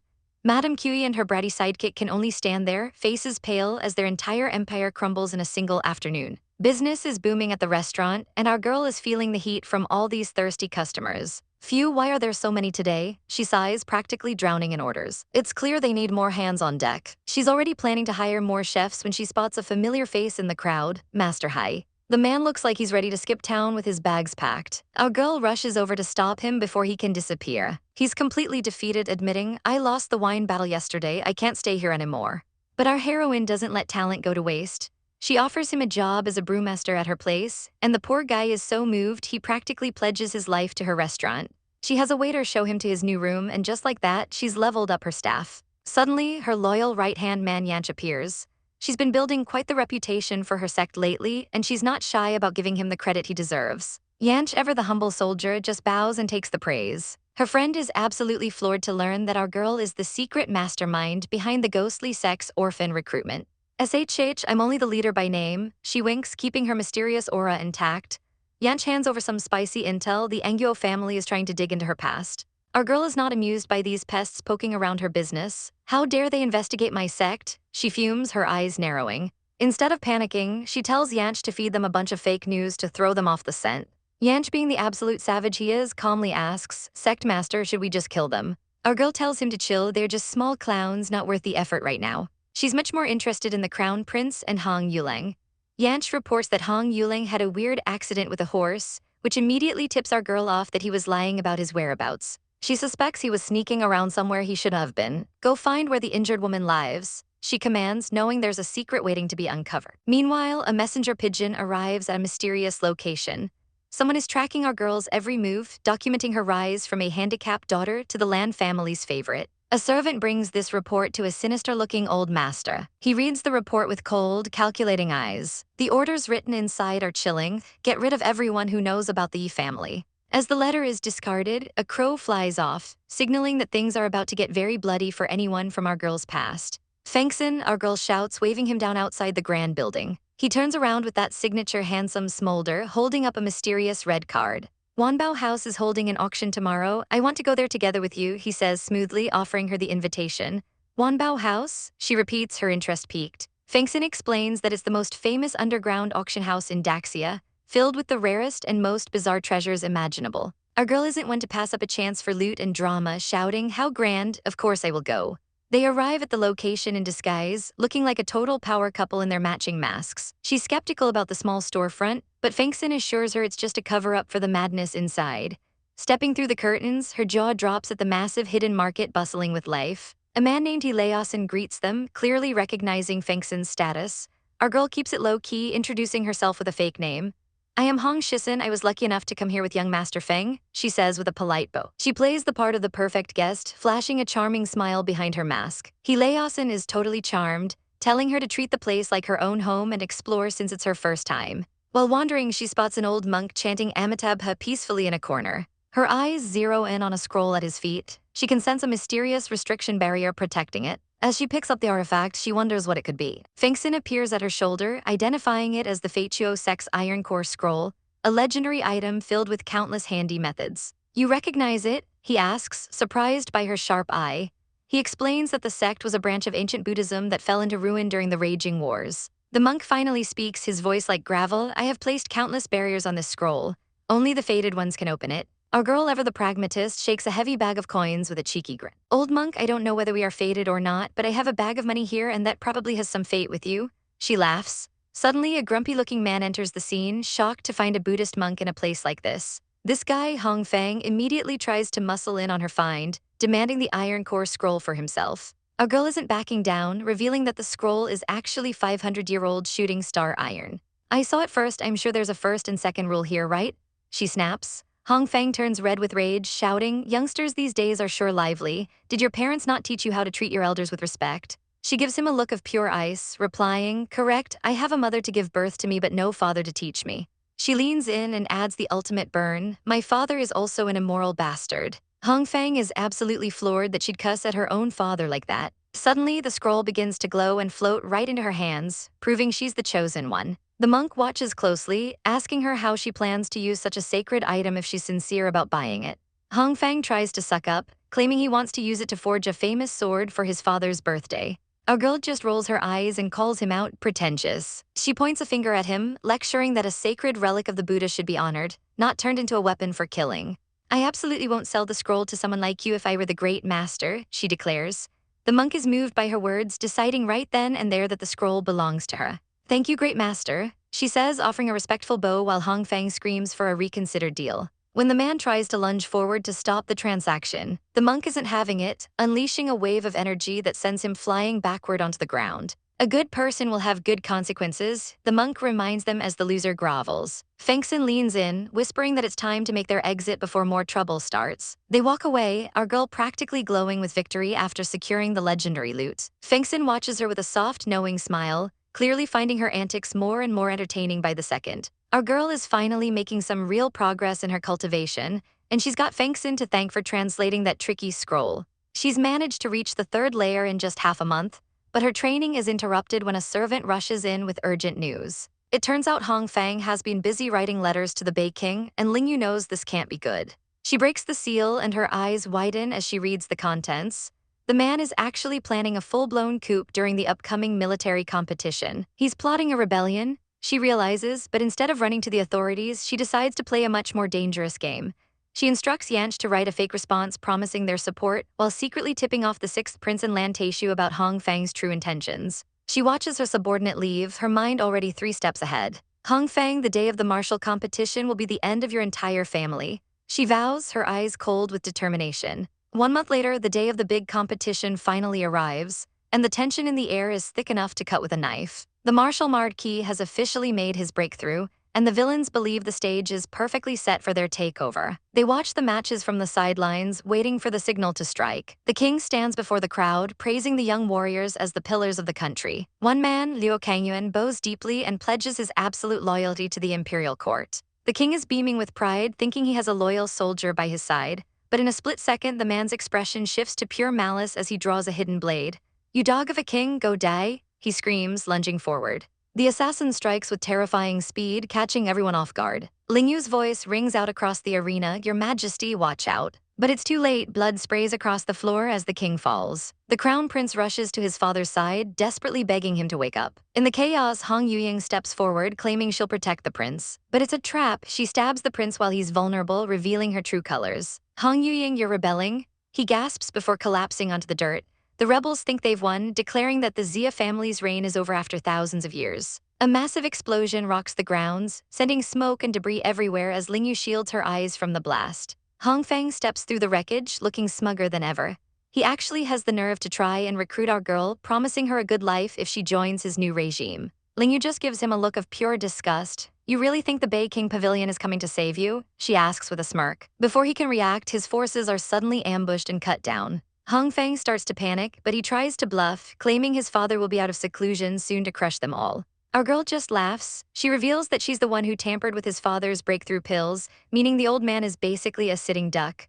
When that time comes, he can even be stopped by a martial marquis, she mocks. As his family members are rounded up and held at sword point, the villains finally realize they've been played.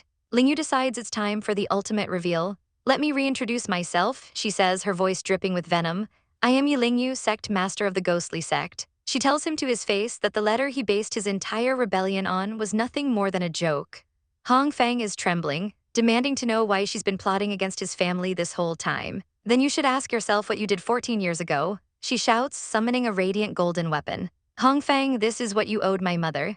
The look of realization on his face is priceless as he finally connects the dots. 3 days later, the dust has settled and a new king, Xia Haoxin, has taken the throne. The entire Hong family has met their end at the executioner's block, and our girl has finally achieved the justice she's been seeking for over a decade. Her handsome companion asks what her next move is now that her revenge is complete. Ling Yu just stretches out, looking more relaxed than we've ever seen her. Rest for a while, I guess, she says with a smile. He watches her with a look of pure adoration. Ling Yu notices him staring and blushes, her heart fluttering for the first time in a long time. He leans in close, his voice a soft whisper in the breeze. If so, then why don't you travel the world together with me? How's that? Our girl doesn't even have to think about it. With a bright smile and a blush that reaches her ears, she simply says, okay.